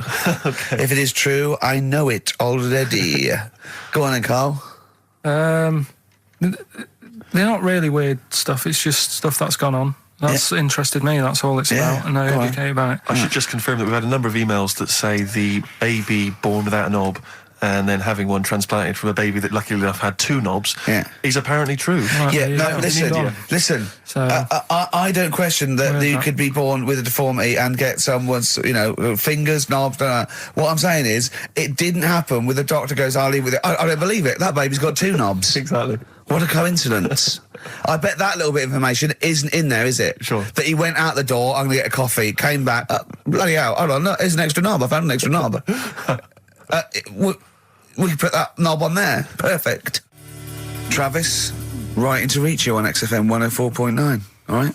Couple of emails here trying to respond to our requests for nursery rhyme related information. Oh, go on. Nikki Williams says that she was at infant school and she had a nursery rhyme book, and in the book, and this may just be the illustrations, but apparently the 10 in the bed in there were small baby monkeys, which you'll be loving, Carl. But again, I suspect that might just be the illustration that accompanied the... I remember I had a book of nursery rhymes when I was little, and my brother, he was older than me, and I was about 5, so he was about 16. And I remember him and his mate just absolutely cracking up because it said, up Jack got and home did trot as fast as he could caper. He went to bed and bandaged his knob, N-O-B, with vinegar and brown paper. I've since found out that knob is like the old English for head, but I didn't know why they were laughing. Of course. They were just cracking up. This was, whenever one of my mates' brothers came around, he said, where's your nursery rhyme book? And he'd read it to him. Yeah. And it was just the funniest thing in the world. The brown paper and vinegar was a popular method, because didn't Jack and Jill use that? They used something similar. No, that was Jack and Jill. That was Jack and Jill. Yeah, that's Jack when he broke his crown, which obviously, that means his head as well, doesn't it? Yeah. So he's fractured his skull on a sort of like an outcrop of rock. Yeah. And then... is that still used, the brown paper and vinegar? I don't think it is. I don't know, maybe in Manchester they're still using that, I'm not sure. Yeah. Tracy and John Burton say that they reckon a Humpty Dumpty was actually a cannon that used to sit on the walls of the castle in Colchester where they live. That makes sense. Yeah, that would make a lot more sense. Sat on a wall, I had a great fall, the kings couldn't put hands together again. So he had they broke the cannon, or it meant it exploded. Maybe the cannon fell apart. Because people used to get blown up by cannons just doing it wrong, didn't they? Sure. Which is hoist by your own petard. Right. Where that comes from. Right. Coming back and blowing up in your face. So that makes slightly more sense, because you would want to send for the King's Men then. Yeah, and the horses. I think the horses just came along anyway. That was quicker. Sure. The quick King's Men, it took them about 3 minutes, with the horses there in about a minute. So, but I mean, if it blew up, there's nothing I could do. Yeah. So we got to the bottom of that. See, that educational, Carl. See, this is real education. You know what I mean? It's got a bit heavy though, isn't it? What, Humpty Dumpty? Yeah, it has got a little bit heavy. Let's dumb it down a little bit. What do you want to do? Mary, quite contrary? We're doing Rockbusters in a bit. Hang on a minute. What? Before you even get to Rockbusters, oh, man alive, there are loads more verses to Old Mother Hubbard. Are there? I'm going to digest these while we play the ads, and I'll see if there's any salient information I can give you afterwards. Brilliant.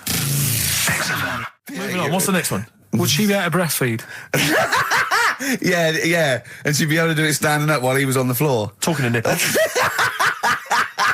Come on. There's a lovely juicy pair over there. Okay, I think that's the last show. People should actually phone in and speak to Carl and try and convince him. Forget that. Yeah, what's the number, Steve? Forget that. We haven't got time. Yeah, he hates answering it. We'll do it during the record. Phone in if you want to speak to Carl, if you know the number. Call in, try and convince Carl to kiss a little nipple. Don't want to. Rick, I should just point out that I feel... Don't answer back! Come on, I think Carl has offered nothing there. I think those educating Rickies were appalling. And the only thing that would redeem the show is if he kissed the nipples. Kiss a nipple. Phone in if you want to speak to Carl. If you know the number, call in and try and persuade Carl while this record is on. We'll answer the phone. Phones are still going mad. Answer one. Just put with someone out. Kings of Leon, California, waiting. He was rude. He's so rude to people. They phone up and they say, "Oh, kiss his nipple," and he goes, "Yeah, all right," and he hangs up on them. Answer the phone. Put them on air. Answer the phone and be nice to whoever it is. Be nice to them at least. Putting people on the air. Hello, Carl. Yeah, speak to Carl. Why don't you speak about that human monkey that was on the other day? Old news, man. How long have you been listening? Listen, can we forget the monkeys? What do you think of his nipples? All right, then just kiss his nipple then for... I'm not going to kiss his nipple. I'd do it for 500 quid, easy. Would you? Yeah. But why? Why do you want me to do it anyway? What are you getting out of that? Oh, come on, mate. 500 quid. It's worth it. Yeah, but... He's got the money. You'll probably get more out of him if you want. It's not about the money, really. Think of Suzanne. Suzanne, you come on 500 quid and go, there you go. Just kissed his nipple, 250 quid each. She gives me more. It's not hard. It's not happening. Right, it's not happening. Did you just cut him off then? Well, there's another fella there. Who's that? My name's Linda. Right. All right, Linda, you all right? What would make your day, Linda? If Carl actually gave it a lick, not just a kiss. Forget it. Go on. I think what else has gone on. Well, while you're thinking, Carl, I should just tell you now, you threw that question out earlier, why are ginger people historically mocked? We've had a couple of responses on the text, 83XFM. Again, as ever with XFM listeners, don't believe what they say, don't trust what they say. But one of them... have we got any respect for anyone in the world? I'll get back to you. Pete in Tooting, now again, I think this is nonsense. He claims that the reason ginger people are disliked is because Judas was ginger from the Bible.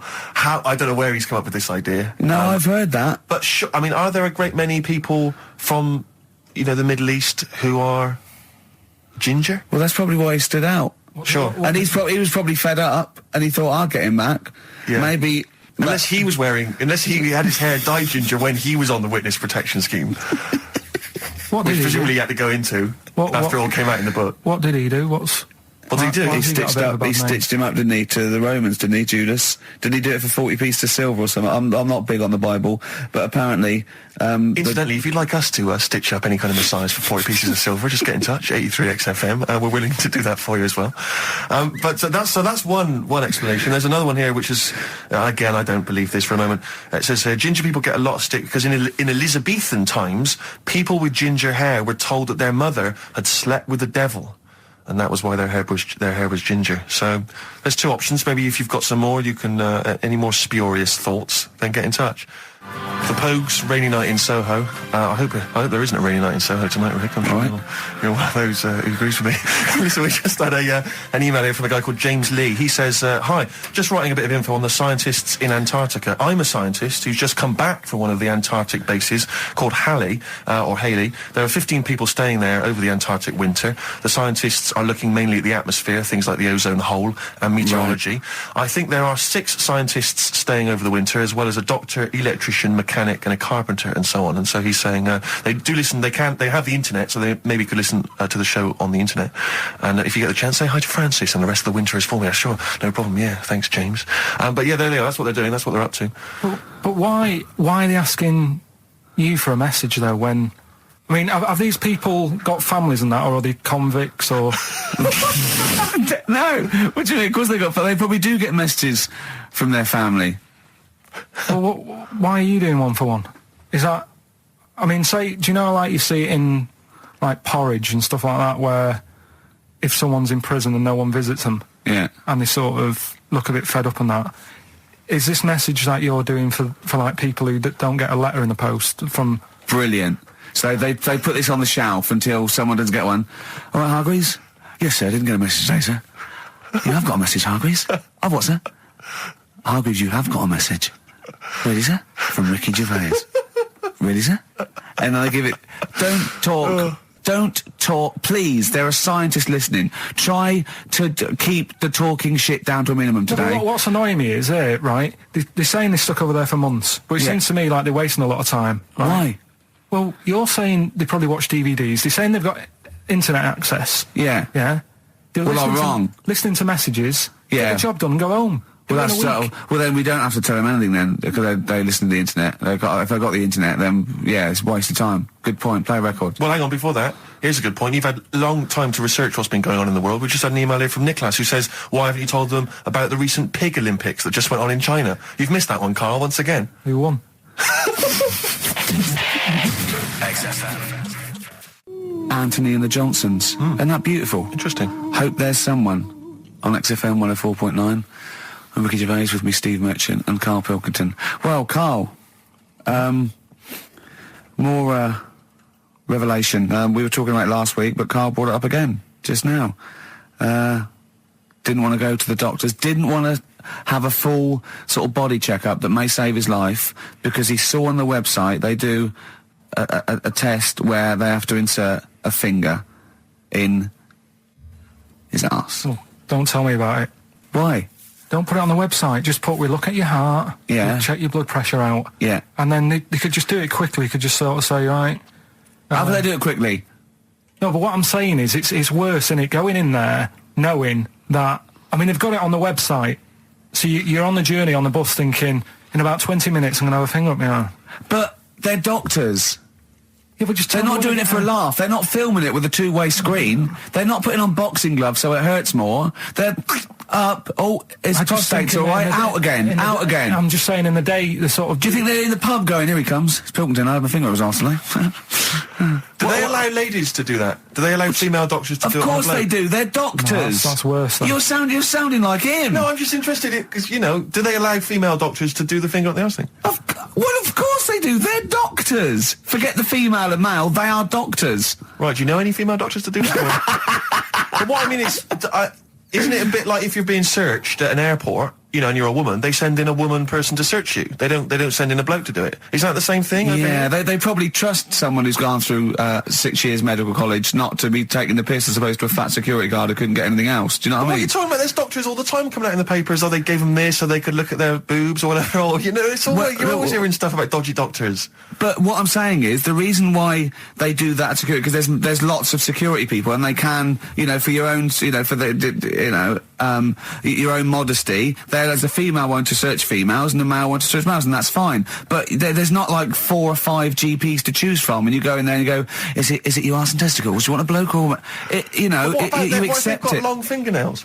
They don't have long fingers. What do you think this female GP looks like? She's sitting behind the desk like Cruella de Vil with cleavage and long red false nails, going, "Hello, love, bend over. This may hurt a little bit." There's gloves and Vaseline. I don't believe there's 2 of you now in the room, Carl. They're doctors. They have to. What would you rather do than put the hand down your throat and round your alimentary canal to feel your arse? It's a quicker way in. You seem to know a lot about these doctors who stick fingers up people's asses. You're a very well-informed gentleman about this sort of thing. Well, say if they did find something, yeah, would you then have to get like a second opinion, so someone else's finger? Well, no. They test it to see if there's anything suspicious. That it's usually a swollen prostate, which can be anything. So they, you know, they catch it early, and that's it. They feel up there. But if you want a second opinion, then the same doctor will just stick a thumb up and have a feel around them. Yeah. So it always works in the same way. Yeah. Well, if there's a doctor who can, I don't know, put me at ease. I mean, surely there's another way around it. I don't believe that. I mean, what is this? 60 million people or something in the world, isn't there? 60 billion or something? Well, 6 billion, something. Yes, you got it. Right. You hit it. Well done. That's good work. Right, so yeah, there's 6 billion, did I say? Yeah, what's 6 billion then? Loads, isn't it? Yeah, but... So if you want a doctor to phone up to assure you that the finger at the bum thing's not painful and that it's necessary, and Just that that it's it's not just someone necessary, trying to get really. kicked. Just that it's not an easy way round. All right, what's the phone number here? It's, changed, haven't they? Oh, You're the producer! Hang on, here it is. 0871 222 1049, and I think you select option 1. It tells you anyway what to do. Please, if you're a GP, or you've, you know, even if you've completed medical, I mean, we want a qualified doctor, really. Anything else is not good enough for Karl Pilkington. We'd love to, you can ask him all the other questions, because, you know, Karl, as I said last week, he doesn't feel his own testicles because he doesn't like the feel. Yeah. So, you know, I'd like a doctor to explain to him how necessary that is. And this is truthful as well. I've got very slight pain around the genital area at the moment, and I think it might be some kind of groin strain, but I'm a little bit anxious, not entirely sure Yeah, what it is. you've been with me twice when I've gone along to get them checked. Yeah. And I go, oh, what's that? Yeah. It's terrible. I mean, but, you know, it's usually... I think you're in a pretty low risk, aren't you? I'd hope so. You're coming out of the 20s. I think testicular sort of... I shouldn't be doing this. I'm not qualified. No. All they said was to me sort of like his 20s and 50s. We're in... Mine sort of felt like they dropped a bit the other week when I was on holiday. I don't know if that's like when you're relaxing or I was wearing shorts a lot. How far? If it's 2 foot, it's too far. I was having problems walking. What do you mean? Why? No, it was just a bit. I had shorts on all day. I'm happy and walking about on the beach, what have you. And then at the night, when I put some long trousers on, I was sort of walking like a ricket. They probably like stretch a little bit. Sometimes, I told you when I was about 18, I was scared. I went to the doctor. I felt a pain, right? And because I was doing biology, I thought I'd show off this doctor. I said, I've got a pain. I think it feels like it starts in the epididymis and goes up through the urethra either. And he went, finger up the arse. He said, your jeans are too tight. They're squashing your balls. So we want a doctor like that. So what's the phone number again? It's 0871 222 1049. A qualified doctor. What do you mean your balls drop, though? We've got to come back to this. I don't know, they just felt like... it's not too bad at the moment. I was all right on the way in, but it was just, I feel twinges all the time, but you never know whether it's just because they're no, in... but they felt like they weren't my own. Do you know what I mean? They sort of felt a bit like these are. There wasn't a bloke standing really close to you, was there? You didn't get them mixed up, did you, on the way back? On the flight back? Someone else has got Well, take a leaf out of nudist books. They just walk around, they've got nothing on it. About nudists. Why? Well, let's play this ad break and that. And have you had another encounter? If we've got time, I'll tell you about it. Have you really? Oh. XFM. Right, we've got who's that on the line? It's Rob. Rob, and are you a doctor? I'm a final year medical student. I'll be a doctor in 2 months, touch wood. That's close enough, isn't it? Yeah. Excellent. So, where do you study? Do you want to give more details, or do you want to remain anonymous as you're calling in to I study at Barts Hospital. All right, great. So, why do GPs sometimes put their finger up a man's anus? To see what's there. You know, if you've got hemorrhoids, if you've got an enlarged prostate, you know, it's either that or they stick up a big tube and have a look up with a light. What? And it's easier to do that. Now, are you dumbing this down for us, or are you going to fail your medical exams by saying stick up a big tube with a light? I'm dumbing it down. Okay, come on then. We're all intelligent people here, and Karl. So you tell us what's that called? It's called a sigmoidoscope. Right. Nice. That was a clever test, wasn't it, Rick? 12 inch long. Yeah. 12-inch long tube they can put up there. So, Karl, would you prefer that or a finger? Well, so do they sort of do the finger first, and then, I mean, at what point do they say, hang on, we need a light here? I mean... It's normally if there's something wrong. But, so if I go then, say if I go to this Wellman clinic, right, and they go, yeah, the art's good and that, yeah, finger, there you go, and then they go, hang on, I'm going to go and get me light and tube. I could start worrying then because they've sort of found something. And they're not likely to go straight in with the tube. They'll probably send you off some tests first. But Karl, there's nothing. But you go to these places to put your mind at rest and to know where you are with your health. I mean, it's not that you go along. That's what most people worry about. They think that because I'll go along and they'll find something. Well, one, that's illogical. It doesn't heighten the fact they find something because you go along. And two, if they do find something, it's a good job you went along. I mean, I'm a hypocrite because I don't go to the doctor, but I've had that done. You should be concerned if when they shine the little light in your ear, it comes out the other side of your ear. No, the other ear comes right out the other side. That's when you should be worried. But Rob, right, you said then, if they find something, they send me off for some tests. Why can't I just have the test without that and cut out the middleman? Do you know what I mean? Because you're wasting lots of money. There's hundreds of tests they could do, and they could do every test, and they could all come back with nothing, or they could do the finger up there and send you for the 3 tests you need to find out what's wrong with you. But in this day and age, with all the technology and that, and like brainy doctors and all that, the only way to find out is sticking a finger up there. What are you worried about, Karl? Is it fundamentally that this doctor who's has done 6 years medical training, is it embarrassing to have a man's finger up your ass? I just don't understand how you can get round to that without... But what don't you like? Is it fundamentally you don't like anything up your ass, or is it the fact that it's a man's finger up there? I don't like going to the doctors. It makes me nervous, because I think if anyone searches you long enough, they're going to find a fault with you, right? And especially if they're going that far into you. They're going to find something. And probably not. Well, you never... I just don't... I don't know how to get round to that sort of... that point where you get a... What do you talk to the doctor about? And he's like, all right, nice day. Strap your trousers. He goes, he says, I'm gonna just, Most people just shut up and let you do it, and then breathe a sigh of relief when you say there's nothing there. Yeah. But is that at the end of the test, or is that the first thing he does? It's the last thing. So that trousers up out the door. Because he knows it ends conversation. He knows it's a bit of a faux pas. The doctor says, "Oh, I better not kick off with the finger up the arse." Well, what I do is I'll start on with the the head, and then we're down and go. Oh, one final thing, Mr. Pilkington. So Rob, he drops his keys and he goes, "Pick them up." And as you bend over, will you be doing this, Rob? Is this what you're like open to do? You do all these. I'll have to do it at some point. All doctors do it at some point, no matter what they specialise in. So the first one, is another doctor there to sort of make sure you're doing it right? Not dentists. No, but do you know? Dentists aren't doctors anyway. No. But do you know what I mean? Like normally, it's like a co-pilot will have someone with them for the first one, So when you put your first finger in, Yeah. will someone be there going, right, you just want to move to the left I've of it? already done it. Have you? Yeah. So that's the thing with a student, you're learning. So you get people teaching And you how learn to on... do these things. Can I just point out, Rob, I think I'm right in assuming that you have a glove on, Yep. and there's lubrication, Yep. and it doesn't hurt. No.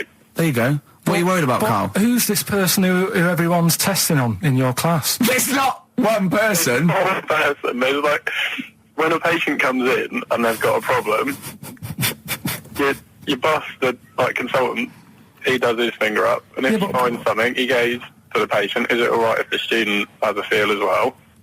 Then the student puts on a glove, puts the bleed on the glove, and sticks his finger up and sees what he comes out with. Rob, I wish you could see Carl's face. I mean, his face when you said, and he says, can this fella have a go as well? He looked horrified. That he thought it was a free-for-all, like there's a queue of people trying on gloves and going, let's have a go. That looks good up there. What have you found? No, I mean, how come you had to sort of... Is it not something you could test on yourself rather than waiting for other people to come in? Because then, you know... It's an awkward position to get to, really, isn't it? Well, but you can have a good rummage then without feeling too awkward, but to sort of have a go on your first patient when you don't really know what you're looking for anyway, do you know what I mean? Never really thought about it. Because you don't... If you've never done it before... You pop your finger in there, and you've got to sort of look. You've got to have an expression on your face, like you know what you're finding. Well, they can't see what you look. They can't see your face. There. You've got the big boss consultant man going, now move your finger there, and you'll probably feel this. But he's just done it. He knows what's there. Well, what? Oh, so he's already had a go. He's had a feel, and he's going right. If you feel to the right, that's the conglomeracy or whatever. The congomblery, yeah. Its congomblery is in perfect working order. I'm still... Thank you, Rob. I'm sorry you had to go through this. Carl is probably the worst patient you'll ever encounter in your medical career. Good luck with your finals, and thanks very much. And do you know any female doctors who do this? Or? Thank you. XFM 104.9. Thank you. U2, City of Blinding Lights. I'm going to see them next week at Twickenham. Yeah, well, enjoy that. Looking forward to it. Yeah. Thanks again for letting me know about your... old Nobbo and Edge and all that. Now listen, you just got an email there saying, can you turn up your microphone, Steve? Apparently my voice is a little bit quiet. Carl has to do one thing, make sure we're heard. That's all he has to do. Well, I can hear it. Sounds fine to me. Well, not to the listeners, and that's who we're trying to please. Well, it's one person, so they can't hear Yes, but we've only got one listener. So if he's not happy, we're buggered. You're allowed to say buggered? Not twice, certainly. Once could have been a mistake. Yeah. Twice, pointing it out is definitely, complaint material. Neil Young from the album Zuma, and that's Pardon My Heart on XFM 104.9. Ricky Gervais, Steve Merchant, Karl Pilkington. We just had a text here that says, and I don't know what truth there is in this, as ever, but John says there is apparently a nude bike ride today in Hyde Park. Now, I can't believe that's the case, because I don't think it's allowed, is it? You can't ride around with your veg, can you? I don't know. Why would you want to? Well, good point. On a bike. On a bike, I like the fact that that's what disgusts him. Do you know what? If we did appeal for a nudist to call in, I'd want a very specific sort. I want a German nudist, a middle-aged man called Helmut. Okay. If there is any, or the closest one to it. So I want a middle-aged man from Germany. If your name is Helmut, you're in. But I'll accept hands. Carl would be good, wouldn't it? All right. Yeah. I think I'm wondering if the age might. Maybe we could we broaden that Okay, a just little bit? a German nudist bloke. Right. Can he at least be fat? Can I find a fat German fella? If your name's Helmut, we're going to give you a big prize. Yeah. But any fat German fella who likes to get his sausage out. Sure. Okay. It's sauerkraut. Yeah. What's the phone number? 0871 222 1049. It'd be good just to get an email or a text with a contact on it, and then I can just call them up in the week. Sure. And 83936 is the text number. I don't know what our audience demographic pans out like, Rick, but I'm suspecting that's probably a fairly small fraction of our listenership. I know, but there must be someone out there. If you know a fat German who likes to get his tackle out, phones are going. Straight away. Just answer it, Carl. Just answer it. Just pop that. It could be anything. Well, just see what it is. To be fair, it could be a nutter. But just say hello. Just tell your turn. It's nutter straight away. He'll stay there, won't he? He'll stay there. Well, answer it. Answer it. Leave it. Answer it. Oh, you see this? It's gone. It's gone. There you go. He bottled it. So, just as well. Well, you took too long to answer it. Lloyd Cole, Impossible Girl on XFM 104.9. Wow. Rick, I'm just reading an email we've had, and it is indeed true. Scores of naked cyclists will be wheeling around London today in a mass protest against oil dependency. The World Naked Bike Ride will see the arresting sight of up to 200 daring riders bearing all in their cycle past some of the capital's most famous landmarks. Have they got to wear an helmet? Are they against wearing a helmet? Well, I think they're trying to make a statement, I would imagine. I don't know. Well, they don't have to wear a helmet. It's not law to wear a helmet on a bike, is it? It's for your own safety. It's sensible. You're right, yeah. Well, it's also sensible to just pop some pants on. Pop some pants on. Are you going to be popping down there and cheering them on? I'm not going anywhere near it. What are they going against? What's the problem that's going on? Oil dependency. I think, generally we're consuming too much oil, aren't we, in the world, and it's going to run out one day, and we've not got any alternatives. Talking of campaigns and things and that, did you see Sir Bob on Jonathan Ross last night? Sir Bob Geldof. Yeah. You going to walk to Edinburgh or sail to France, Carl? What do you think of all this? The G8? I think it's good that, he's doing some stuff for the world and what have you, but probably won't bother. No. I'm going to walk. What do you make of all this campaigning? He's dedicated his life to this now, hasn't he? Yeah. I mean, it's interesting. I was watching him last night, and I respect the man. I mean, he used to work here, didn't he? Did some shows and that. Mm-hmm. It's good. It's all right that he can do it, but... I assume that's not why you respect him. I assume you respect him because he's trying to save a nation, as opposed to used to work in XFM for a while. Yeah, I know, but I'm just saying it's good that he's given up a lot of his time to, try and save the world and that, but, there's a bit of me that's kind of like, is he wasting his time a bit? Right, well, what do you mean wasting his time? Well, he tried it before and... No, wait. What he's trying to say is that the G8 are I think the 7 most rich, wealthy nations in the world, and Russia, and they get together and they can wipe out the third world debt. I.e. they owe us billions and billions of pounds. They can't afford to pay it back. So he's going to say, let's wipe the slate clean and pledge, I think, a lot more aid and stuff to them, isn't it? Mm-hmm. So what do you think of that? But won't they just do it again? Right, what's you thinking? No, I knew I had a little diamond in the rough here. I mean, obviously, I admit I brought this up because I really wanted to know what Karl thought of it. Sure. Yeah, I had ulterior motives. It wasn't just for awareness, for the very worthy cause. It was because I know. Look at him looking at me. Look at him. He looks at me like a cat. Honestly, it's like there's nothing behind those eyes. Right, what do you mean? They're just going to run up the debt again, you think? Well, what I mean is, right, when I was a kid, right, and I wanted to go to the arcade, I'd borrow £1 off my mum, right, and she'd say, don't come back asking for more and what have you. But I'd have a go on a pinball machine or whatever, game on a fruity, and then go back, and she'd go, can I have some more money?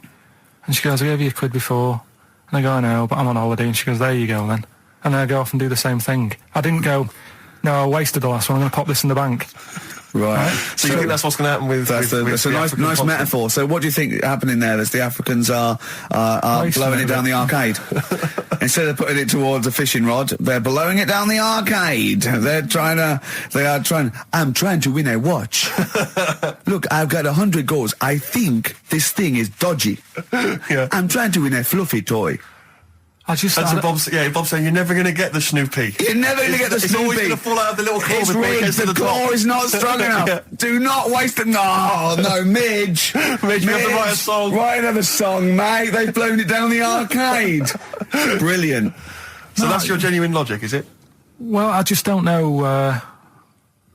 if they put me in charge of it, I don't know what I'd do. I just think it's a... Could I just say that will never happen? No. Could I just say to London, and anyone listening Sleep on Saturday, easy. Don't worry, Karl is not going to be put in charge of G8. It's not going to be him, Blair Chirac.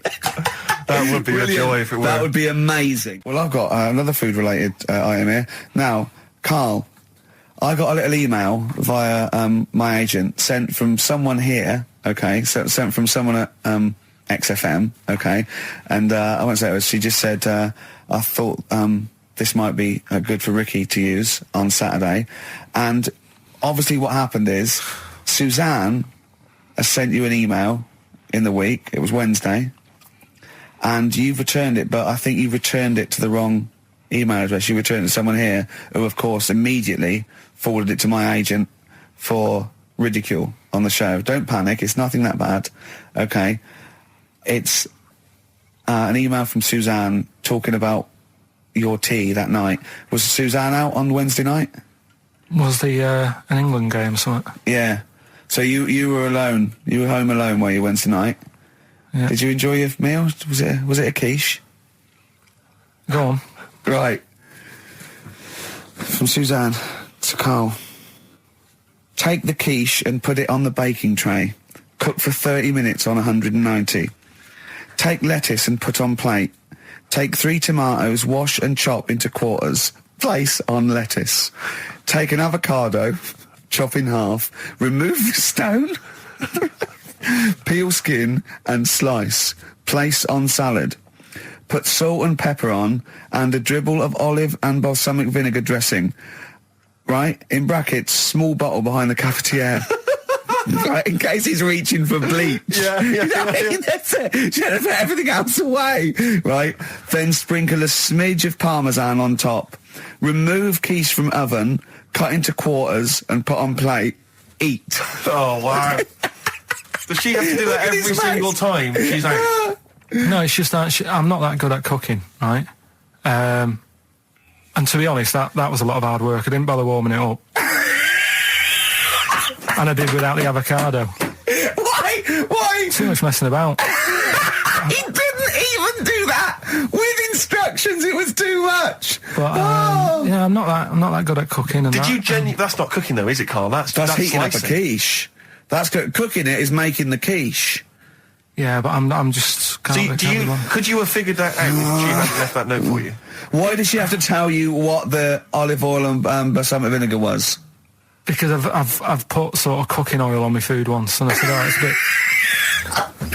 bit. He's ever since, right? Years ago. I'm gonna die. Years ago, leaving Mr. Magoo at home. It was ever since I put sausages in the toaster that. What do you mean? I nearly set the flat on fire. Because do you know, like when you're grilling food in a pan and all that? Yeah. Sort of sausages spit and it goes everywhere, doesn't it? And it makes everywhere greasy. In the toaster. So I thought, well, just want to warm them up. Yeah. Bung them in the toaster. Yeah. What happened? And she sort of caught. Well, they got stuck and they sort of caught on fire. I imagine. She came in just as I was sort of plunging it, and might have came in from work. She said, "What are you doing? I said, I'm in sausages." Well, the oven isn't on. I know they're in here. What? You turn it off? Panicking and that. But I've never been into it. I've never been into cooking and that. At school and stuff, I didn't bother doing it.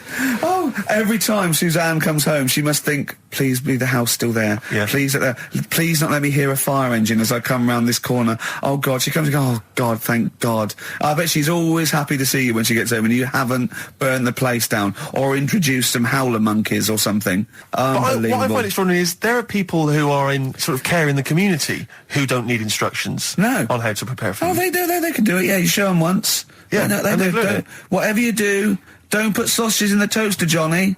Do you know what I mean? Yeah, and they've learnt it. They don't put sausages in the toaster. Yeah. They put their fingers in. But, yeah.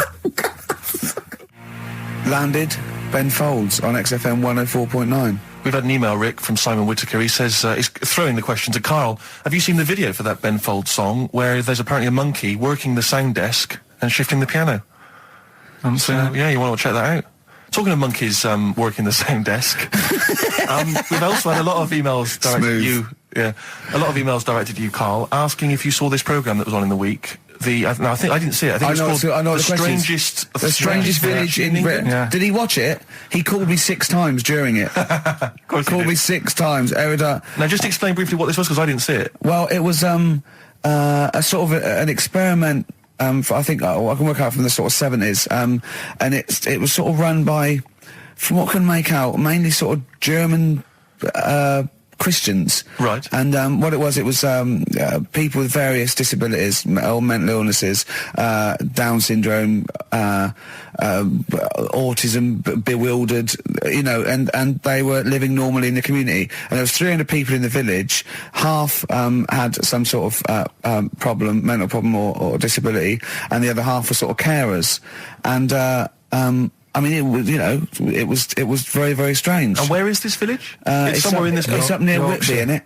Right. Okay. But he called me. At various points. We were watching that. It started off. He went, "Geez, if that's the beginning, what have they got coming up?" Then there was two fellas, and the phone rang, and it went, "What is going on?" And it was two blokes who had created their own language. Okay. And they were going, and you go, and it was an interesting programme. I love documentaries like that, but what made it twice as good was that I knew that Karl was getting confused. Yeah. There was one bloke that went round interviewing people, and he'd just have a string of questions, and he'd go, "Have you ever had curly hair? What's your favourite animal? Have you ever seen a badger?" All right. And Karl was getting stressed. It was stressing me out. Because he was trying to think of the answers quickly enough. He was sort of saying, do you like mosaics and that? And I was like, oh, I do it. And the next question was coming in. It was like Mallet's mallet. That sort of that word association thing. I was stressing me out. But he said he wanted to go there. He actually said, "Oh, could I go for a holiday there?" And I went, "Well, I doubt that. I don't know. Maybe you could go on a visit." That would be great, wouldn't it? For Karl to walk in there. But the thing about it would be like, Karl would be the ruler. He'd be the king. It would be that in the kingdom of the blind, the one-eyed man is king. I mean, he would just dominate. I don't know. There were some of them were quite clever. Really? Yeah, I don't think he'd. I think he'd probably be average. Yeah. I don't think he'd. Okay, he'd blend in. No, I don't think he'd shine. Because a lot of them were quite good at some things, weren't they? He didn't like the angry bloke who punched them. There was this really sort of sweet Down syndrome woman called Nan, and she hadn't hung her coat up, and this angry bloke was going, "If you don't hang your coat up, I will." And he punched her, didn't he? Yeah. And really poor Nan got it in the neck from everyone. There was another woman bullying her, wasn't he? Yeah.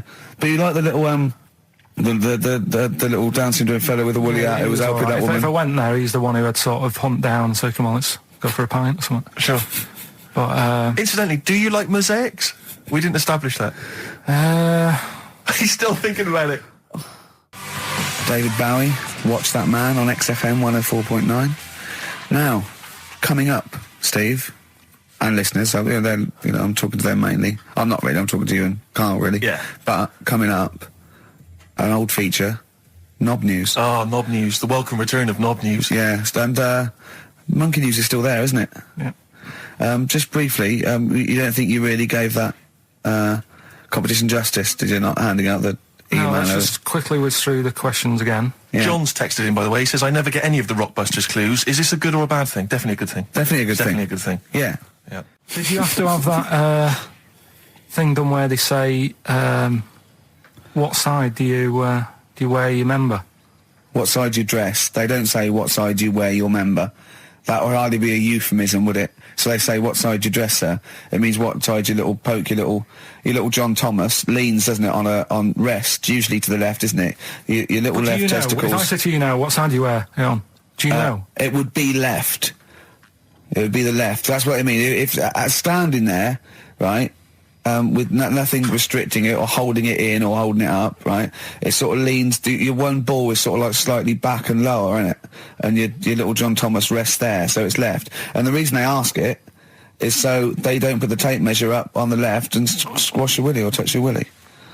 So it's nothing to do with, like, well, you'll need a bit more room of sort of more material on that side, or... Well, no, I don't think they compensate. It's just when they when they stick that up into your groin, they don't want to come in contact with your little... The thing is, I don't know what side I wear stuff on. I just sort of pull my pants up and wherever it wants to go that day. But maybe it's not big enough to sort of make any, real decision. But, like now, I'm sat here, right, with my jeans on. I don't know where I am. Well, that's clear from hearing you talk. No, but what I mean is, if a fella said to me, what side are you, what side's your member on? Member? What is this the use of the word member suddenly? I'd go. Well, it's usually not appropriate. And also, I imagine in the old days they had big baggy pants that used to sort of like hang down. And now, like with those stretchy boxers and briefs, it's sort of held up in a nice little, neat little parcel, isn't it? So it's probably not appropriate. It doesn't come in contact with your little snake. So, did you ever? Have you ever heard that? Are you telling me a tailor has asked you that and you went, "What do you mean, mate?" No, I've never. I've not really had one made to measure. I had one made when I was a kid, but since then I've sort of bought a suit off the hook. But when you were saying about buying a suit, I know that question sort of crops up, and I don't know what the answer is. It just annoys me the way I don't know. There's no surprises anymore. Do you know what I mean? People know. What do you mean? He's going to go, right, I'm going to measure you now. Which side shall I measure? Go, well, pot luck, go on, have a look. Right, there you go. Oh, you got it. You check me out. What do you mean there's no surprises anymore? What are you talking about? Everything you say is a surprise. Everything you say, every opinion you have is a surprise to me. What I mean is, why aren't people just happy just to go, well, depends, doesn't it? I'll just pull the pants up wherever it wants to go. I'm happy. What do you mean? Why is this such a big issue? But Carl, when they ask you this question, they're not making a note of it somewhere. It's not statistical research to find out what the kind of common leaning is. It's a question so he doesn't touch it when he's using his tape measure. Just be careful. But he is being careful by asking the question. But what's wrong with him touching it anyway? It's only a slight... Fair enough. But if he just sort of, knocks it a little bit, you can just go... Do that again? To me, it's the same as the prostate thing. It's just happening all over again. It's but a doctor doesn't go, what side's your arse on, sir? Trying to avoid the arse. He wants to go, he knows where your arse is and he's aiming for it and he wants to get it up there. He's aiming for it for a good cause. This little fella's going, well, I've got to measure his leg. I don't want to touch the knob. I'll just ask him, sir, do you mind telling me where your cock is so I can avoid it? It's a big difference. But like I'm saying to you, I'd have to have a look first to let him know. I don't know where it is now. I don't know. It could be the left, could be the right. Are you telling me you don't know where your knob is without looking? Well, what do you mean without looking? How could... Well, you're saying it as if like... Should we have a guess? Well, have a look and tell us where it is. What are you wearing? What sort of pants are you wearing? I've got my jeans on. But you got pants on underneath them? Yeah. What are they? Briefs or boxer shorts? Boxer shorts. Boxer shorts. Well, it's probably free, but the jeans are probably strict. I think it's probably either in the middle, dressed in, or just slightly to the left. Have a look, and we'll tell the listeners after the break where's Carl's knob. It's a good competition. Oh, brilliant! We've got to send this to the Sony Awards people. XFM. Run, Snow Patrol on XFM. Well, big question. Where was Carl's knob? That's what people have been hanging on for. Yeah. Where was it? Well, I can't believe people have been texting in. Hey, guessing where it is? People saying, is it in the middle? Is it in the left? It cost them 10p. It cost them 10p to find out. Just wait, I'm going to give out the answer. You don't win anything, right? Like, strike it lucky. Right? Bottom or middle? Right. It was to the left. Oh! Yeah.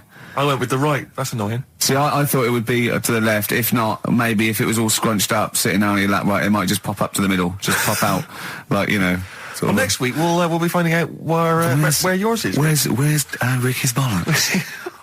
Landed, Mr. Ben Folds. We've landed on XFM 104.9. Ricky Gervais, Steve Merchant, and little Karl Pilkington, and his magical little manky round baldy head.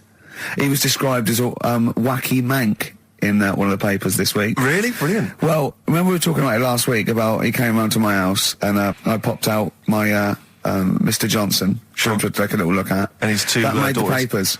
That made the papers. Wow. What paper? It wasn't front page of the Times. It must have been like the Daily Star or something. Just squeeze Live 8 on the second page. Yeah, so Wacky Mank. Wacky Mank, that's Wacky great. Mank. Wacky Mank. We had an email from someone that reckons they remember you from body popping round Salford Way. Yeah, Eccles Precinct, apparently. You know that, I wasn't doing it round there, though. Well, what do you mean? I was round Stretford. Arndale. And what were you doing? What sort of body popping was it? Just a bit of everything. Caterpillar. Bit of moonwalking. Do you have a little piece of lino you used to carry around? Well, mates had that. Right, you didn't borrowed theirs. Borrowed theirs. Were you any good? But you weren't breakdancing, well, you weren't spinning on your head and stuff, you were more body popping.